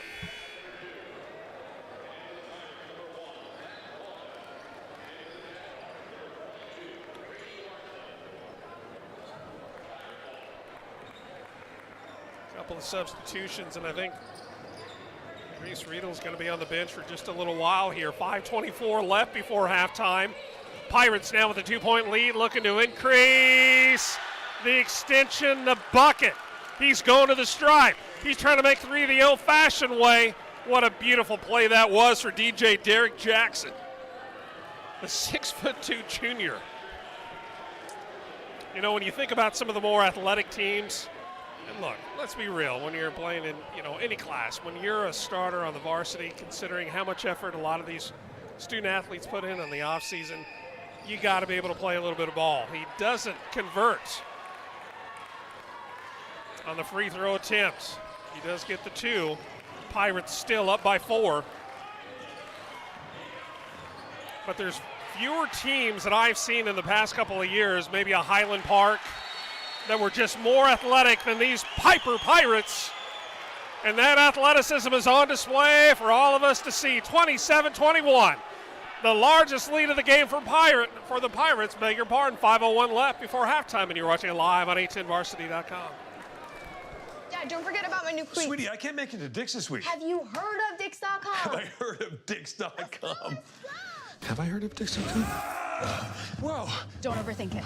Let's go shopping. Actually, what I need are some cleats. How about one of these? Great. Done. Anything else? No, golf club? Not for me. Yeah, To a friend. of course, of course. Anyone impressed with how fast that was? Yeah, I know. I went to my Dix.com. cleats. Thank you. I love you. Wow, I went to Dix.com. Ever heard of it? Yeah, I told you about that. At Price Chopper, we're always chopping prices. Just like we're always making it easier to grab already prepped fruits and veggies so you can have more time for the important things. For us, making sure we provide you with fresh produce at low prices is our priority, so you can rest easy knowing you're getting delicious triple-inspected produce that's fresh and affordable, no matter the season. For freshness, selection, and low prices, Kansas City knows. Price Chopper. 27-21, just over 5 to play before halftime. The Jaguars, Carter Kafis, number 25. His pink shoes going to be throwing it in. Full court pressure being shown once again by Piper. They're going to try a little backcourt to wrap. I almost said backcourt C word. Anyway. There's Jack Carpenter back into the game. There's Ja'Kai Carter. How did he turn around and get loose like he did? I don't know. He didn't get it to go through. But Alamar Brooks, he certainly did on the other end. Brooks, a little coming out party here in quarter number 2. And the lead for the Pirates is up to 8. Mill Valley coming off a big win last night against a very tough Falcon team of Olathe South to get back to their winning ways. 1 week ago tonight, they fell to their intra-district rival DeSoto and Coach Matt Rice, Max Johnson, Jay Lang, and the crew. Fantastic game that Mill Valley was just kind of out of sync, and they kind of lost their identity of who they were, and they weren't able to buy a shot. I saw Carter Kafis at halftime put a $50 bill at midcourt at the Den at Mill Valley as an offering to the basketball gods. He lit it on fire and said, please, can I have his basket? Can I have a couple of points? Well, he got a couple more in the second half, but just like his fellow Jaguars, they couldn't string more than a couple of buckets together. And the Wildcats defeated the Jaguars for the first time in school history. Here's Carter. Look at that defense. Are these Pirates fired up or what? Big hat tip to the sixth man. Fade away. That's a shot. That's a get right, a get well shot in the arm by Jack Carpenter. Before the shot, I believe, a little bit of an encouraging push. That's going to be the fourth foul against Mill Valley here at 3:45. Next one's going to put him in a two-shot opportunity. One of the many changes over the past couple of years in high school basketball, the shot clock being the other. In the previous game that we had here at A-10 Varsity, fell down kind of hard, but a good job of his teammates getting or helping Ja'Kai Carter up. But in the earlier game between Blue Valley West and Lee Summit West, 0 shot clock violations. I've only seen a couple of those throughout the year. It was in the, oddly enough, the DeSoto Hardwood Classic tournament. Washburn Rural, who fell to the DeSoto girls. Some shot clock issues, but otherwise, and I think if you talk to these coaches, say, hey, what are your early impressions on the shot clock? I haven't heard a single coach say, hey, we need to get rid of it. They like the up-tempo style of play that a shot clock will naturally bring. 35 seconds is a long time. Bounce up, can't go through the cylinder. Still 6 points. Pirates up by. Into the lane, there is trouble brewing. There's Kafis running the floor. And that young man, he ought to be a quarterback because the way that he can just rocket that ball.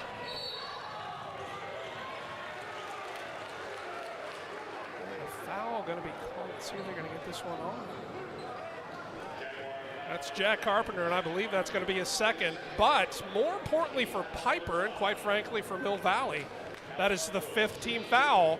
As I mentioned earlier, now it's going to be a two-shot situation for the Pirates every time they pick up one of those fouls, where they earn a trip.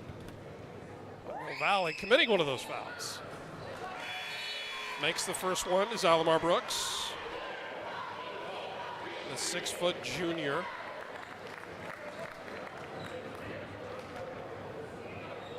The Stars last year, state runner-up run down in Emporia. We're falling to a Will Thingvall-led beast of a program down there in Wichita's Cape and Mount Carmel. That was a game that went back and forth. I believe there were 16 lead changes in that contest.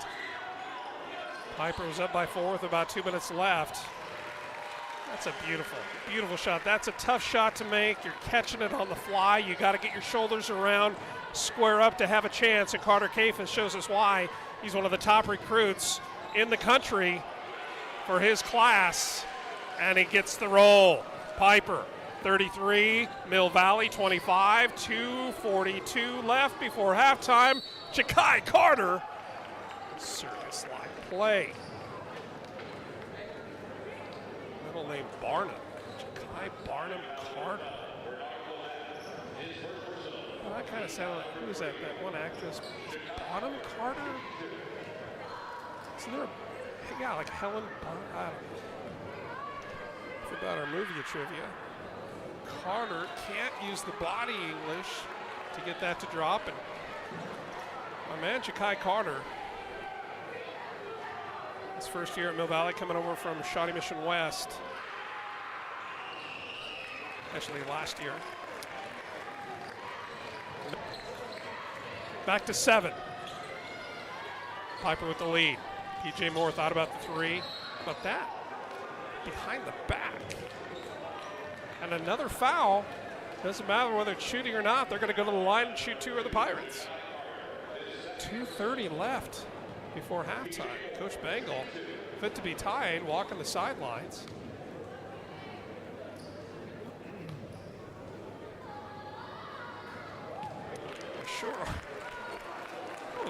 That was a short arm, short wrist shot, but it did hit iron.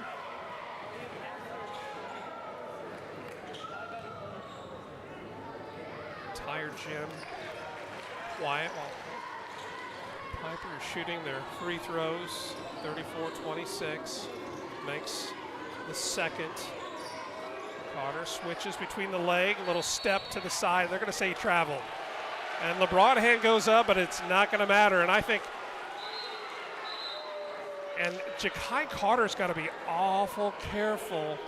I know he's frustrated. He's a fantastic player. What a treat it is to watch. And I think, and as he watches it back on film, he's going to see that he pulled up that dribble and had two hands on it before he slid both of his feet over. But I think Coach Wallace was saying, hey, you got to tee up that young man, send a message. But the officials, I'm sure they'll have a conversation with number 2, Mr. Carter. Back to a 4-0 run now with a chance to make it 5 and 6, 34-26. Kind of a messy game over the past couple of minutes. Shooting over 55% from free throw, from the free throw line are the Pirates. Mill Valley, on the other hand, the few times that they have been at the line, they're shooting oddly now, a 33% clip, 2 out of 6. They've only been on the line for 6 shots, as opposed to 14 free throws being attempted by the Pirates, which is pretty crazy, which helps you understand why there's been so many free throws being shot here. After hitting that 5 foul mark, Jaguars are pretty much in detention, so to speak. Pirates, because of the foul detention, they'll be shooting 2 from here on out. The battle of the cheerleaders, both teams well represented.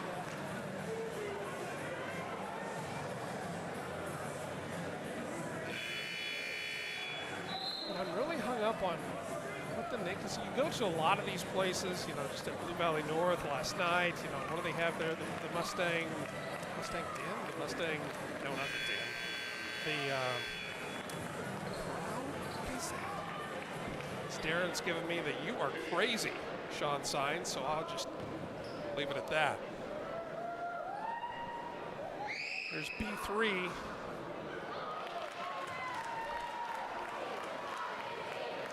Front end does not go. He's going to bend his knees a little bit more, follow through, take a deep breath.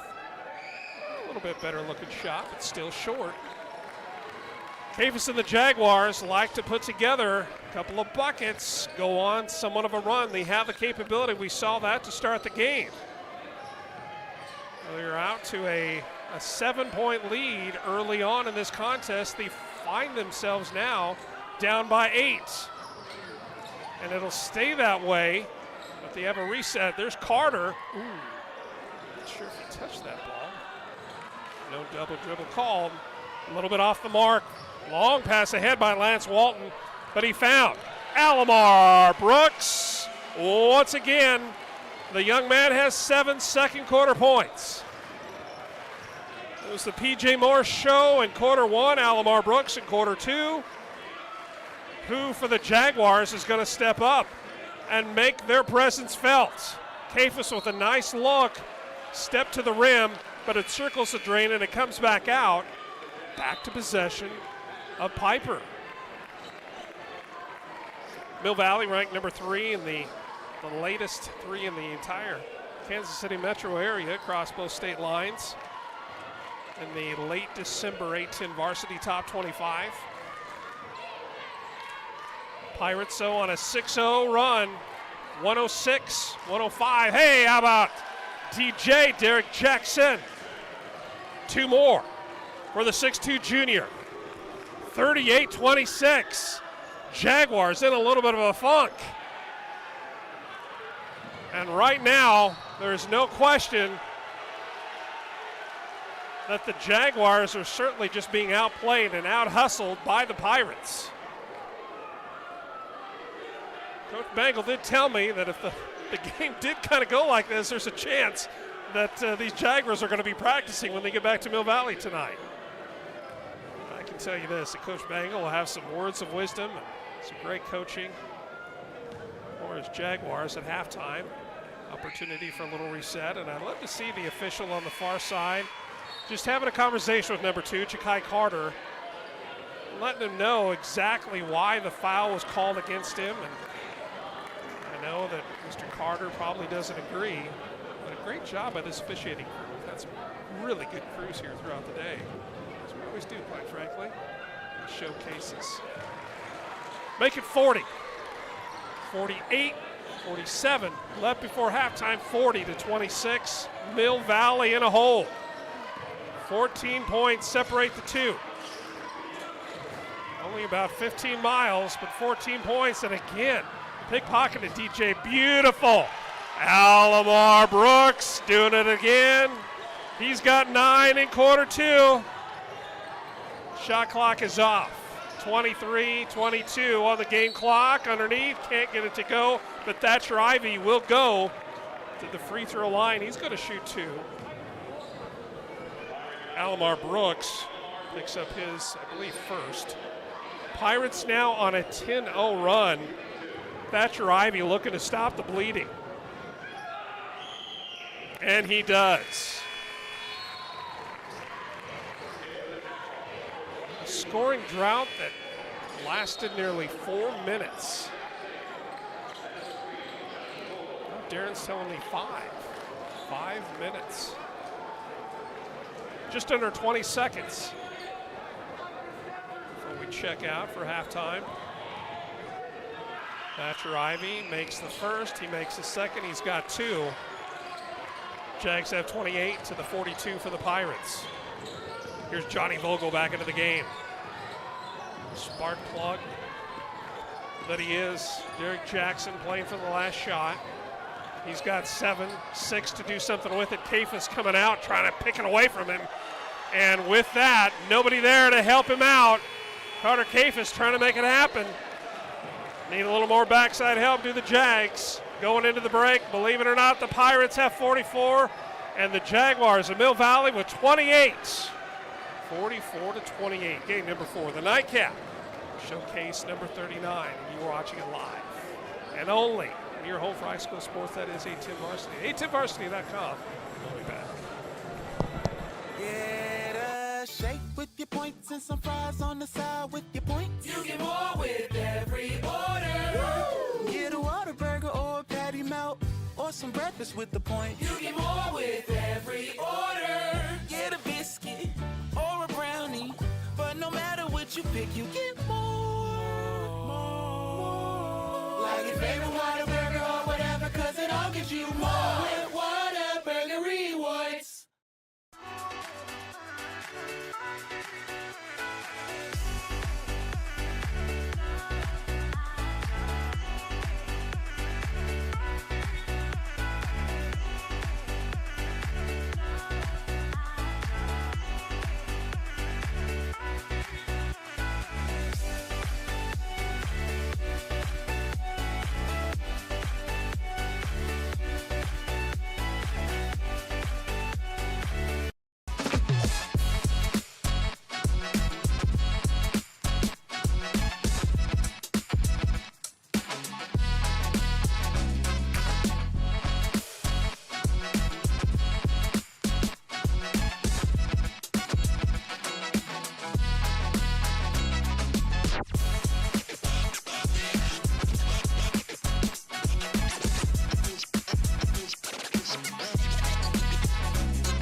Don't forget about my new cleats. Sweetie, I can't make it to Dick's this week. Have you heard of Dix.com? Have I heard of Dix.com? Have I heard of Dix.com? Whoa. Don't overthink it. Let's go shopping. Actually, what I need are some cleats. How about one of these? Great. Done. Anything else? Now, Golf club? Not Yeah. for me, Yeah, to a friend. of course, I'm of just course. anyone impressed with how fast that was? Yeah, I know, I went to my Dix.com. cleats. Thank you, I love you. Well, I went to Dix.com. Ever heard of it? Yeah, I told you about that. At Price Chopper, we're always chopping prices.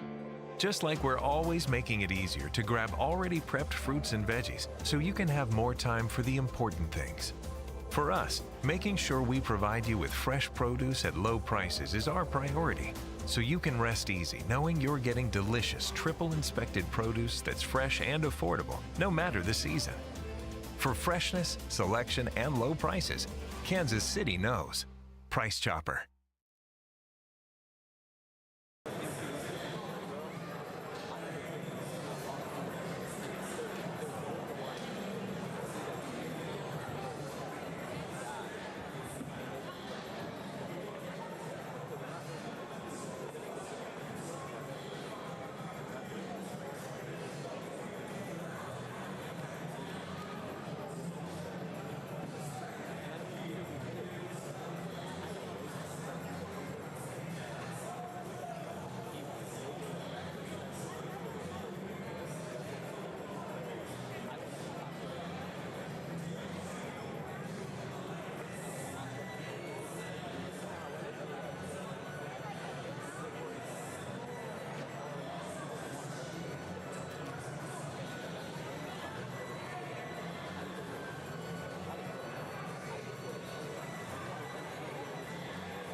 And welcome back. Showcase 39. We are 3 games into the books. We got one more to decide a winner of, and that is this Mill Valley and Piper matchup. If you're just joining us, you think, hey, wait a second. Is that right? Is Piper up 44-28 against the reigning third-place team in 6A? Well, friends, that is absolutely right. Mill Valley started out early. The shots were falling. The momentum was all to the team wearing the navy blue. And coming out to start second half, they're going back to a 2-3 zone are the Jaguars. And that paid dividends right away. Here's Reese. How about that? Mr. Carter Kafis. And we've got an injured player down here, Ja'Kai Carter. He fell pretty darn hard. Medical staff will take a look at him, and the officials saying, hey, go ahead, coaches, go on out and check on your player. I think he might have just taken a kind of an awkward fall. Don't want to speculate, but we'll take a quick little break, come back in a moment, live from Piper High, Showcase 39 on anthem.varsity.com. At Price Chopper, we're always chopping prices. Just like we're always making it easier to grab already prepped fruits and veggies so you can have more time for the important things. For us, making sure we provide you with fresh produce at low prices is our priority, so you can rest easy knowing you're getting delicious triple-inspected produce that's fresh and affordable, no matter the season. For freshness, selection, and low prices, Kansas City knows. Price Chopper. Got a reset here. Start of the second half, even though we're 30 seconds into quarter 3. 44-30. Here's Johnny Vogel running the show from the point. Bounce pass to the left wing. DJ thought about going in. This 2-3 zone that Mill Valley is throwing at the Pirates. And on back-to-back possessions, that 2-3 zone has caused all kinds of trouble for the Pirates, as Mill Valley found that spark they need coming from their defense. And number 25, how about Carter Kafis? Chip it away are the Jaguars. Only a 12-point lead. It was 44-28.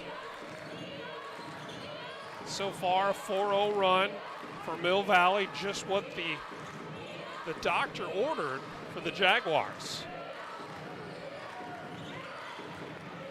Being patient are the Pirates. Well, so I said one of the first games, you know, the easiest way to break a good 2-3 zone, sharp passes and good shots, and that's exactly what we saw out of the Pirates. Good look underneath Dylan Everhart, who had a little bit of foul trouble in the first half. Comes out and he gets his first bucket of the game at the right time, 47-34. Johnny Vogel again, PJ Moore. They're trying to work it inside, trying to get it to the big guy, but guess what?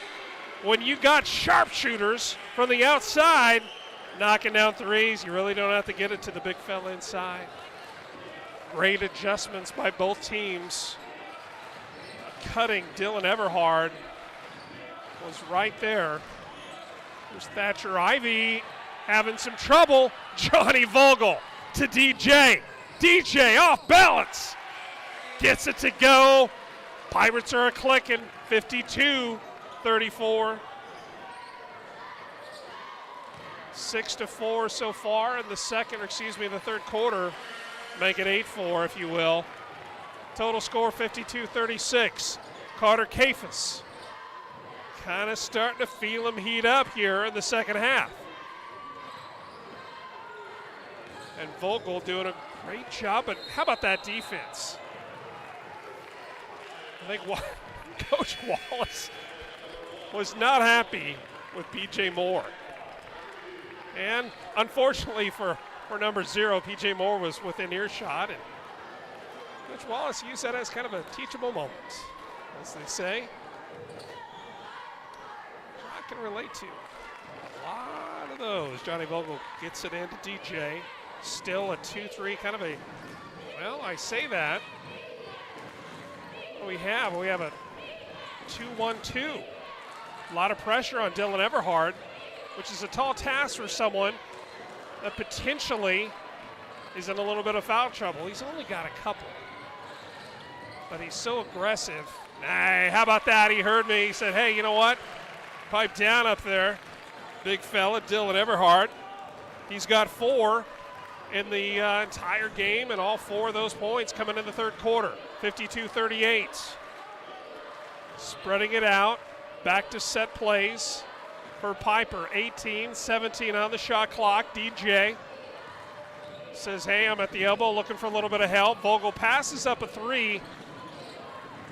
Less than 10 on the shot clock. Baseline, short corner, loses the handle. It's going to go to the Jags. Alamar Brooks, the star of the second quarter, with all 10 of his points coming in quarter 2. Good to see Ja'Kai Carter back up, but he took a kind of a nasty shot, unintentional, and look at that Dylan Everhart. Dylan Everhart, he's 6'2". I mean, he looks a little bit taller than that for me. I think they're going to get this right, and a good job by Carter Kafis doing the lobbying. Well, still waiting for an official. Yeah, will stay in possession of the Jaguars. But Dylan Everhart, goodness. Not sure if he was part of the Jaguar football team, but he's got an extra gear, kind of a higher level of tenacity. You can understand why he gets into foul trouble. Ja'Kai Carter tried to draw the foul. Huge offensive rebound by 25, Carter Kafis. Foul, we got LeBron hands going up, and I know DJ says, hey, Mr. Zebra, I don't think that I got any flesh. That was just all leather. But the bell has been rung, the whistle whistled. Carter Kafis, what he's done probably tens of thousands of times, hundreds of thousands, I don't know. He's got a beautiful stroke that he's refined over the years. Credit to the family, the Kafis family, all superior athletes in their own right. Older sisters playing Division I ball. Brothers as well. There's Lance Walton. Had a good look. Johnny Vogel couldn't come up with it. How about P.J. Moore? That's a heads-up play, P.J. Moore. Hat tip to you. Love to see that hustle, that effort. Never give up on the play. For all you youngsters watching out there, just got to keep that motor a-humming. Watch P.J. Moore, and you see Dylan Everhart the same way. Like in football, a linebacker that's always, somehow he's got a nose for the ball. He's always right there making a big play. That's kind of what we have tonight in this contest.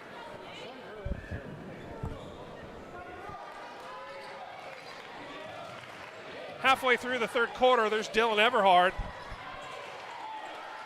Ja'Kai Carter. The smothering defense by the Pirates hasn't changed a single bit all night long. They're going to trap whenever they can. 3 way off the mark. Shot clock doesn't reset, but it's not going to need to, because guess what? Ja'Kai Carter with his first 3 points of the second half. And now with a little full court pressure that is cracked. Cracked like one of those, what do they call it? I guess a nutcracker. Squeeze the walnuts, in this case. Squeezing the Jaguars. Pirates crack that with little ease. Look at that effort by 25. Oh, they're going to get him for a foul. You almost got to reward hustle like that.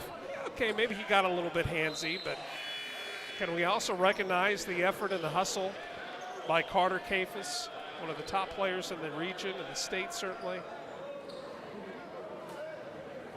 A fantastic future in front of him, playing at the next level, as do a number of players that you're going to see out here. Showcase 39 here at Piper High School. Great host they are. Fade away, tries to chase his own shot. P.J. Moore knew it was going to be a little bit off. Doesn't come up with a rebound. But Mill Valley earns another foul in the column for the Pirates, who with 223, now have 3 team fouls this quarter. Mill Valley got into some foul trouble just about halfway through the second quarter, and that led to a total of setting now 14 free throws by Mill Valley. Ja'Kai Carter, he's got the hot hand, but it doesn't go that time. Alomar Brooks pushing it up for the Pirates. He's going to go into the lane, put it up. Lost the handle. He does go up strong. They're going to say last touch by number 4. And the Jaguars in a little bit of a lull. Both teams are less than 2 to play in the third quarter. There's Reese over to Ja'Kai. Look at him slicing and dicing it in the lane. He's just so smooth. Jaguars have cut the lead down to 11. Pirates looking for their first basket in about 2 minutes. Derek Jackson gonna back it out. 17-16 on the shot clock. Jackson calling the offense. A little miscommunication. Gonna roll off is PJ Moore. I think he was looking for it. Instead, it's going to Lance Walton. No good. Here's Carter Cafus. I think they're going to get Alomar Brooks, which I believe will be his third foul, second or third. Third personal foul for Alomar Brooks. The 1:15 and quarter 3 mark. Just joining us this evening, Mill Valley came out firing on all cylinders, led by 7 points early.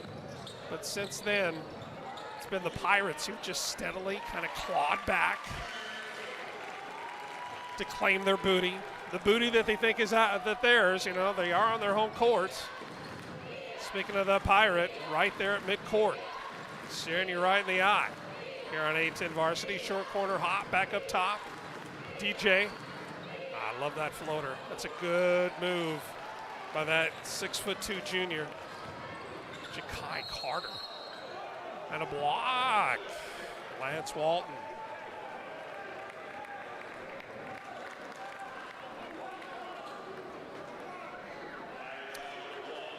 And that is the 15th foul with 34 seconds left in the third.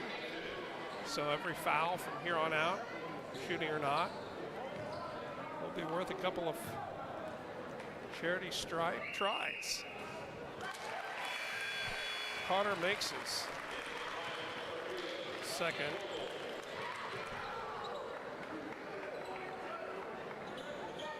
That is only, 3 for 3 this half for the Jaguars, Darren Kilo tells me. Perfect from the strike. Can they stay that way? They cannot. Jinxed it. 75%, still not bad, 3 for 4. But going down the stretch, they're down by only 8 points. 56-48. Playing for the last shot. Shot clock is off. DJ up on top, looking for a little bit of help. Bernard the third gets it over to Johnny Vogel, who gets it back to DJ. Setting up for a clear out, waiting for a screen. Here it comes. There's going to be an open man, but he doesn't need it. He's going to drain it from long distance. Make it a double-digit lead after 3 for the Pirates. 59-48. We've got one more quarter to play, folks. Don't go anywhere. Showcase 39. It's going to go down to the last shot or two right here live on 8-10 Varsity at 810varsity.com.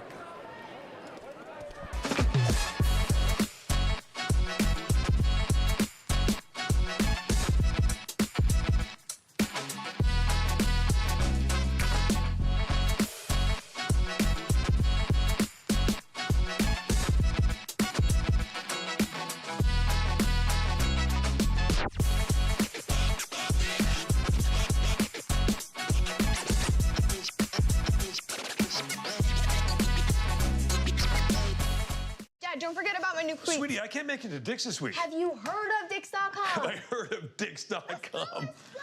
Have I heard of Dix.com? Whoa. Don't overthink it. Let's go shopping. Actually, what I need are some cleats. How about one of these? Great. Done. Anything else? No, Golf clubs? Not Yeah. for me. Yeah, For a friend. of course, I'm of just course. anyone impressed with how fast that was? Yeah, I know. I went to my Dix.com. cleats. Thank you. I love you. Well, I went to Dix.com. Ever heard of it? Yeah, I told you about that.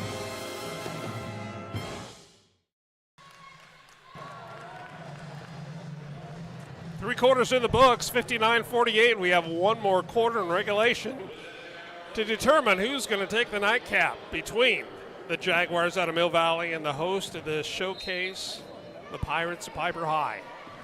We're going to bring the ball in. Possession arrow was pointing their way. Here's DJ. Derek Jackson, who hit a three to take us out of quarter three. Had a good shot there. Here's Reese, floater. Run into the elbow. Is that going to be a jump ball? That's a tough call. It's the right call, but I know Carter Cafis wanted possibly just to be in possession of Mill Valley without the possession turn.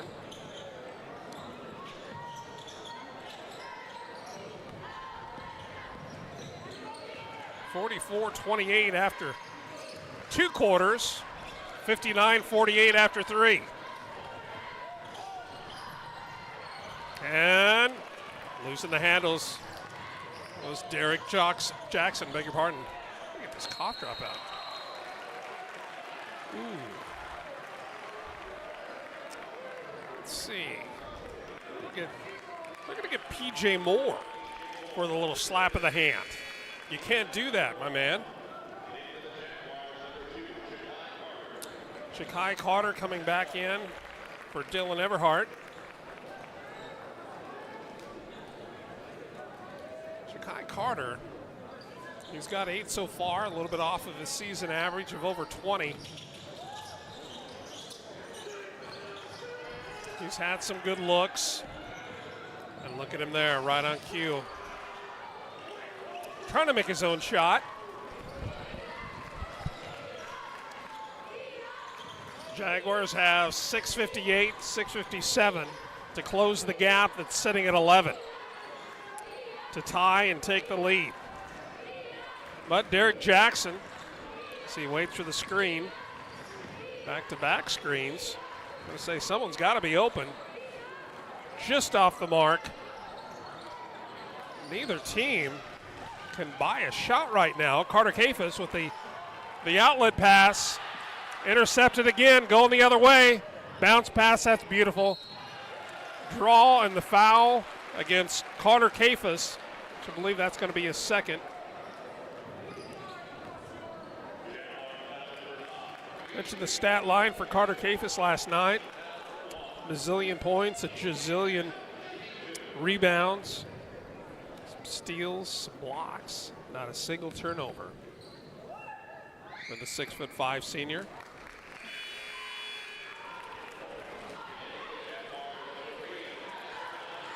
Out comes Hayes Henderson.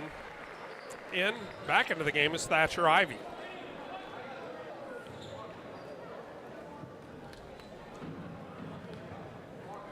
Derek Jackson makes number 2. Pirates have 60. Back to a 12-point spread. 6:23, 6:22 in regulation. Still a man-to-man matchup. It's going to be somebody wide open. They had Thatcher Ivy. There might have been some miscommunication defensively by Piper, but Mill Valley had a man loose in the right wing, or excuse me, the right corner.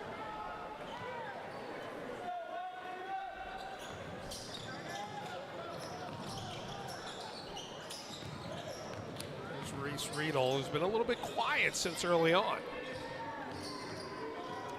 Going through a little bit of a lull. Both of these teams still playing with a lot of excitement, a lot of energy, despite a couple of tough games last night. Coming in is Jack Carpenter. Scrum on the floor.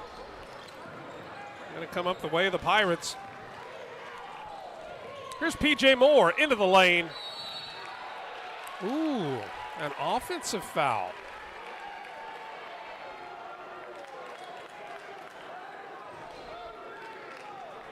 Falling on his backside. Thatcher Ivey taking one for the team, my man.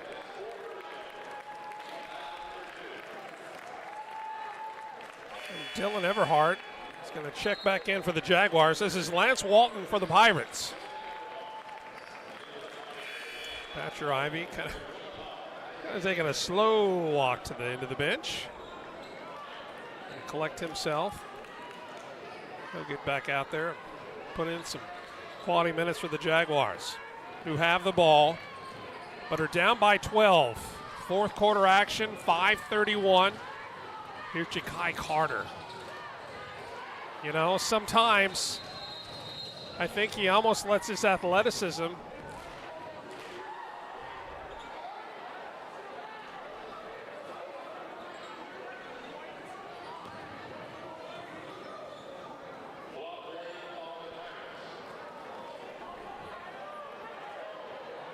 not exactly sure what that was.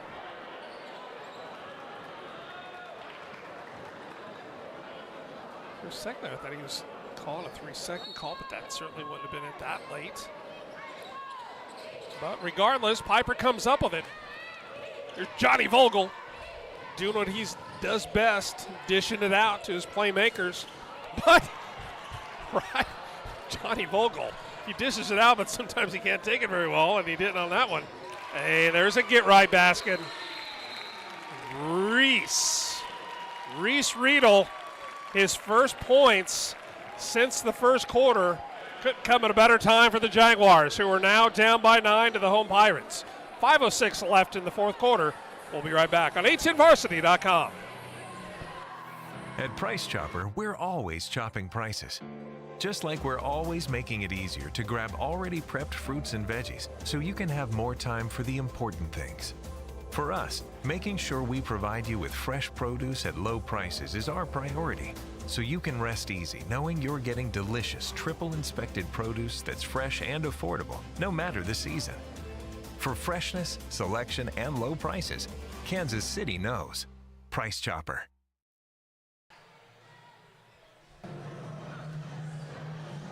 And welcome back, 60-51, 5:06 left in regulation. Piper with the ball, trying to protect that 9-point lead. The Jaguars, after being down by as many as 16 points, have just sort of chipped away. Little bit by little bit. Now putting on some full court pressure. There's Johnny Vogel. Back to Lance Walton. And into the front court, no 3-second violation. Isaiah Sales checked back into the game. Here's Derek Jackson being pressured by Reese Riedel. Riedel, he's going to be sandwiched in a screen. Dylan Everhart using his body. Yeah, that's going to be a block. And Everhart doesn't necessarily agree with him, but he's not going to argue either. He's a tough player. He's kind of that player that when you're in elementary school and you're picking sides for no matter what game, kickball or basketball, whatever, you want someone like him on your team because you know he's never going to back down. And neither are the Jaguars. They're down by 9. Opportunity to be down a lot less. Here's Carter. Baseline, short corner before the shot. Might get Derek Jackson. Both teams with 2 team fouls. Make that 3 for the home team, the Pirates. And this palatial Pirate Palace. Palatial Palace? Kind of anyway, how about Ja'Kai Carter from way downtown? Ja'Kai Carter from the Legends. And the young man just oozes athleticism. Sometimes I think he does a little bit too much razzle when he should just be letting his natural skills do the dazzle. Those off-balance shots when he's really not pressured. But hey, certainly his skill set fits him very, very well. Cephas can't bust the lid off the cylinder, and there's Everhart again, and that's, you love the tenacity, You love the defense, but he's just got to dial it back a little bit. Not much, not much. And a lot of those fouls come when, maybe somebody gets past him, or maybe when he feels that, hey, maybe he got something, maybe he didn't get a foul called going his way. But again, you don't want to squelch the guy, just let him play. No scoring over the past minute and 55 seconds. Believe it or not, here in the fourth quarter, Johnny Vogel into the front court. And wide open underneath with the Pirates. Derek Johnson going to back it out. He's going to take his time. He knows time is on their side. Another Riedel sandwich through the screen. And Johnson Jackson, bigger part, is going to back it out again, but he's only got 4-3. Fights his way inside for an opportunity, and it never hit the rim. And for the first time in this contest, a true shot clock violation. Now, can Mill Valley capitalize? They have gone scoreless for nearly 3 minutes, and we're just over 3 to play in regulation. Riedel, a long three, no good. How about that? Thatcher Ivy came right to him. Ooh, love that fake by Cafus. There's Carter Cafus. He had 8.5. He's got 16. Ooh, come on now, Al Lamar Brooks. Al Lamar. That's sort of like Al Lamode with a cherry on top. Beautiful, beautiful looking shot. Alomar Brooks, he's only 6 foot tall. And the official coming over to him, maybe he's saying, how did you get that high?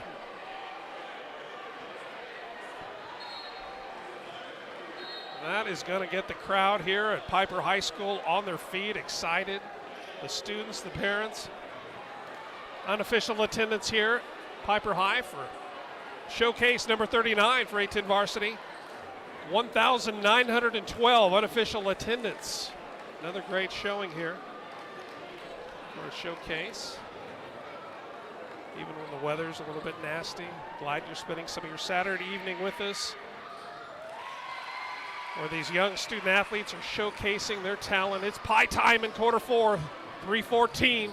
Ja'Kai Carter, count the bucket. He's going to the stripe, trying to get three the old-fashioned way, and trying to get his Jaguars within a manageable distance. Every point's going to do just that, 63-55. When you looked at this matchup on paper, you thought it was going to come down to maybe the last shot or two. Who's going to have possession at the end of the game? Both of these teams with state championship aspirations. There's no quit. Two of the best coached teams anywhere in this area for sure. Coach Bangle there with a watchful eye. Coach Steve Wallace, his purple polo, shouting out some instruction. Well, he didn't need to say much. Lance Walton, 5'11 senior, getting it done. He's got 4, 65-56. And Alomar Brooks ahead. He had Bernard Labatt III, but a little bit of an errant pass kind of backed him out, and that's a good timeout. Good timeout. He's got 3 of them left as Coach Wallace at the 2:38 mark. 65-56, a little transitive scoring here at Showcase 39. Piper High. We'll be right back on A-10 Varsity. Get a shake with your points and some fries on the side with your points. You get more with every order. Woo! Get a Whataburger or a patty melt or some breakfast with the point. You get more with every order. Get a biscuit or a brownie, but no matter what you pick, you get more. Like your favorite Whataburger or whatever, 'cause it all gives you more with Whataburger Rewards. We got 2 minutes and 38 seconds to determine a winner. 65 for the home team, the Pirates, to 56 for one of the top teams in Kansas Class 6A, the Jaguars out of Mill Valley. Jaguars, winners last night, but 1 week ago, a week and a day, fall to intra-district rival, the Wildcats of DeSoto.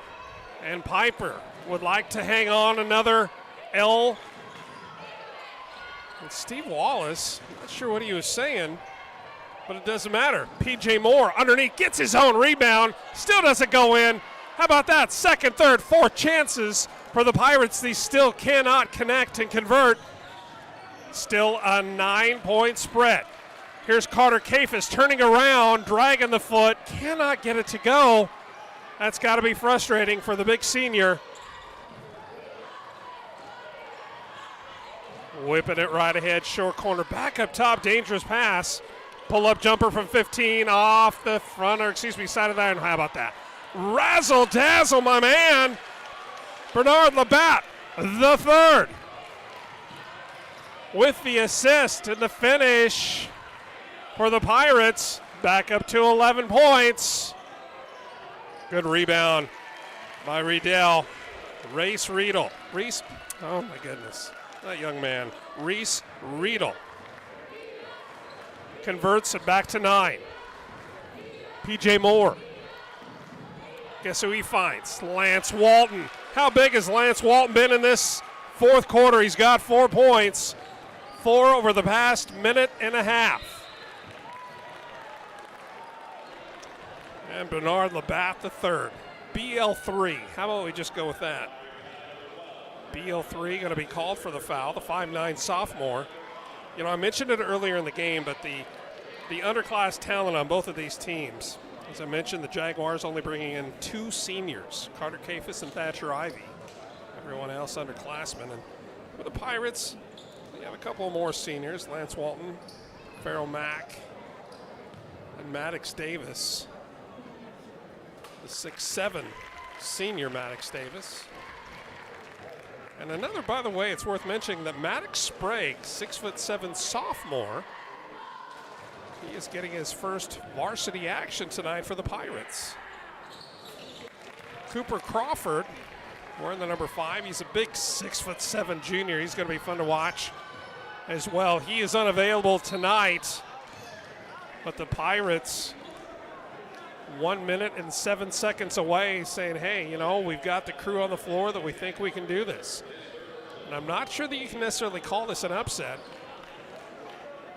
The only loss by Piper was to Topeka West. That was a 1-point loss back in early December.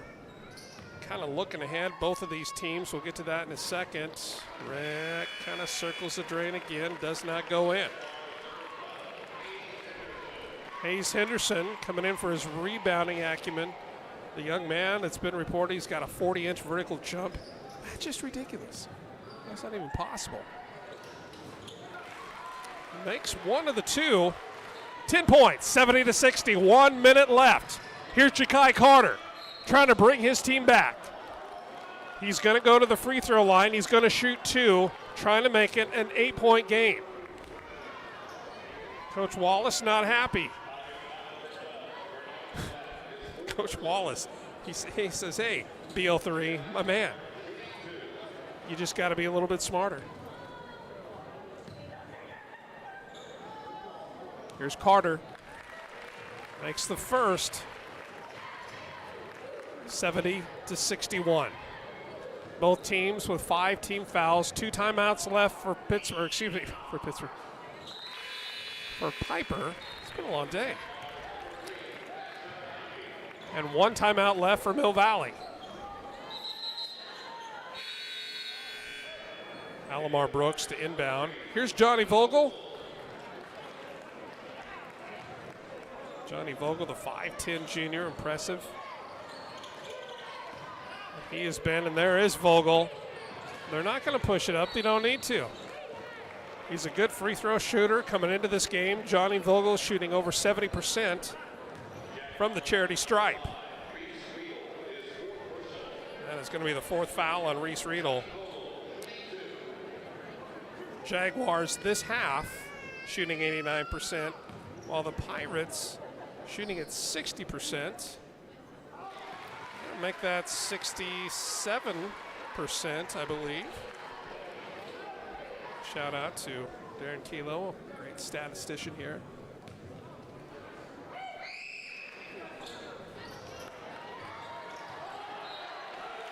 And that's going to stay in possession of the Pirates. Sometimes the ball's bouncing your way, kind of rolls your way too. Here's Johnny Vogel to inbound it. 54 seconds left, still plenty of time for Mill Valley, but they're going to have to, yeah, that's exactly it. They're going to have to force something. Reese Riedel, kind of a dejected walk to the bench.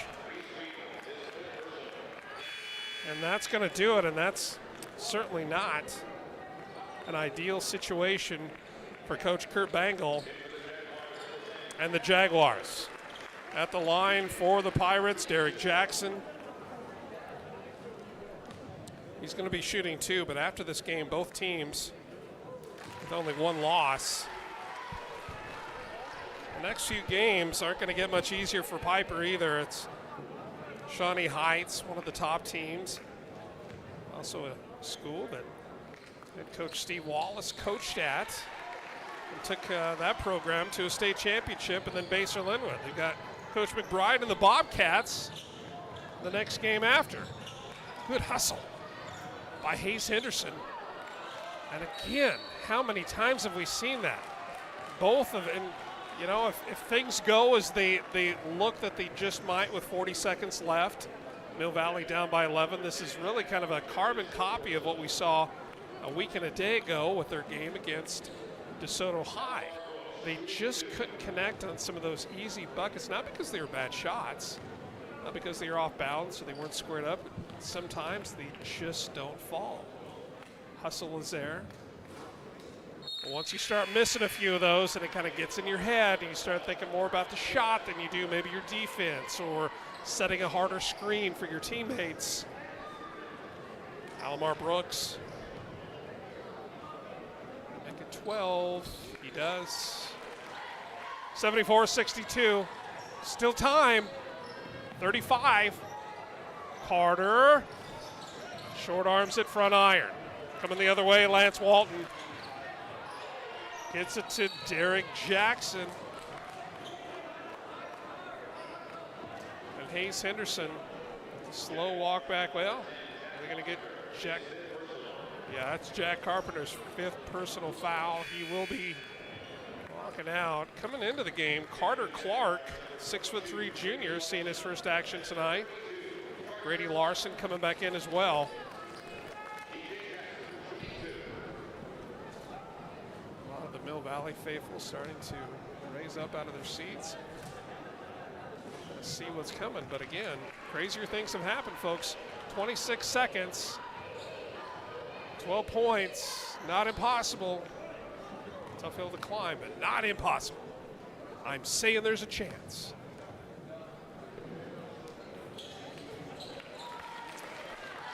Jackson makes the back end. Kafis from the Legends, no good. And I think Mill Valley saying, hey, you know what? Hat tip to our friends from Piper High, a win that they have certainly earned tonight. And Mill Valley is going to fall to 4-2 on the season, while Piper advances their record to 5-1. As I mentioned before, the next, oh my, nah, you just hate to see. You don't like to hear chants like that overrated. I tell you what, Coach Bangle and these Jaguars are going to be a force to be reckoned with. It's games like this and what happened last week at DeSoto that will help their resolve. It will help them become a stronger team by going through some of this adversity. There's no question that Coach Bangle, he's one of the best in the business. He's going to get this team right. On the other side, Piper, Coach Steve Wallace, he's got a nucleus of a team that is going to be a tough out when they get to, presumably, when they get down to Emporia in March. Love to see them go up against a Highland Park team or so many other super athletic teams, but I'm just going to quiet my pie hole right now and sign off for my my good friend and partner up here, Darren Kelo, and I'd like to say a special shout out to John Beeford for his great work, making sure all the squirrels are fed and running the board and the camera as well. I mean, he's got like 5 arms going. He's like the one-armed band cartoon. You know, he's doing so much at the same time. You're asking him questions, and he's like, yes. He's giving these hand signals. He's just doing a fantastic job. We're lucky to have him up here.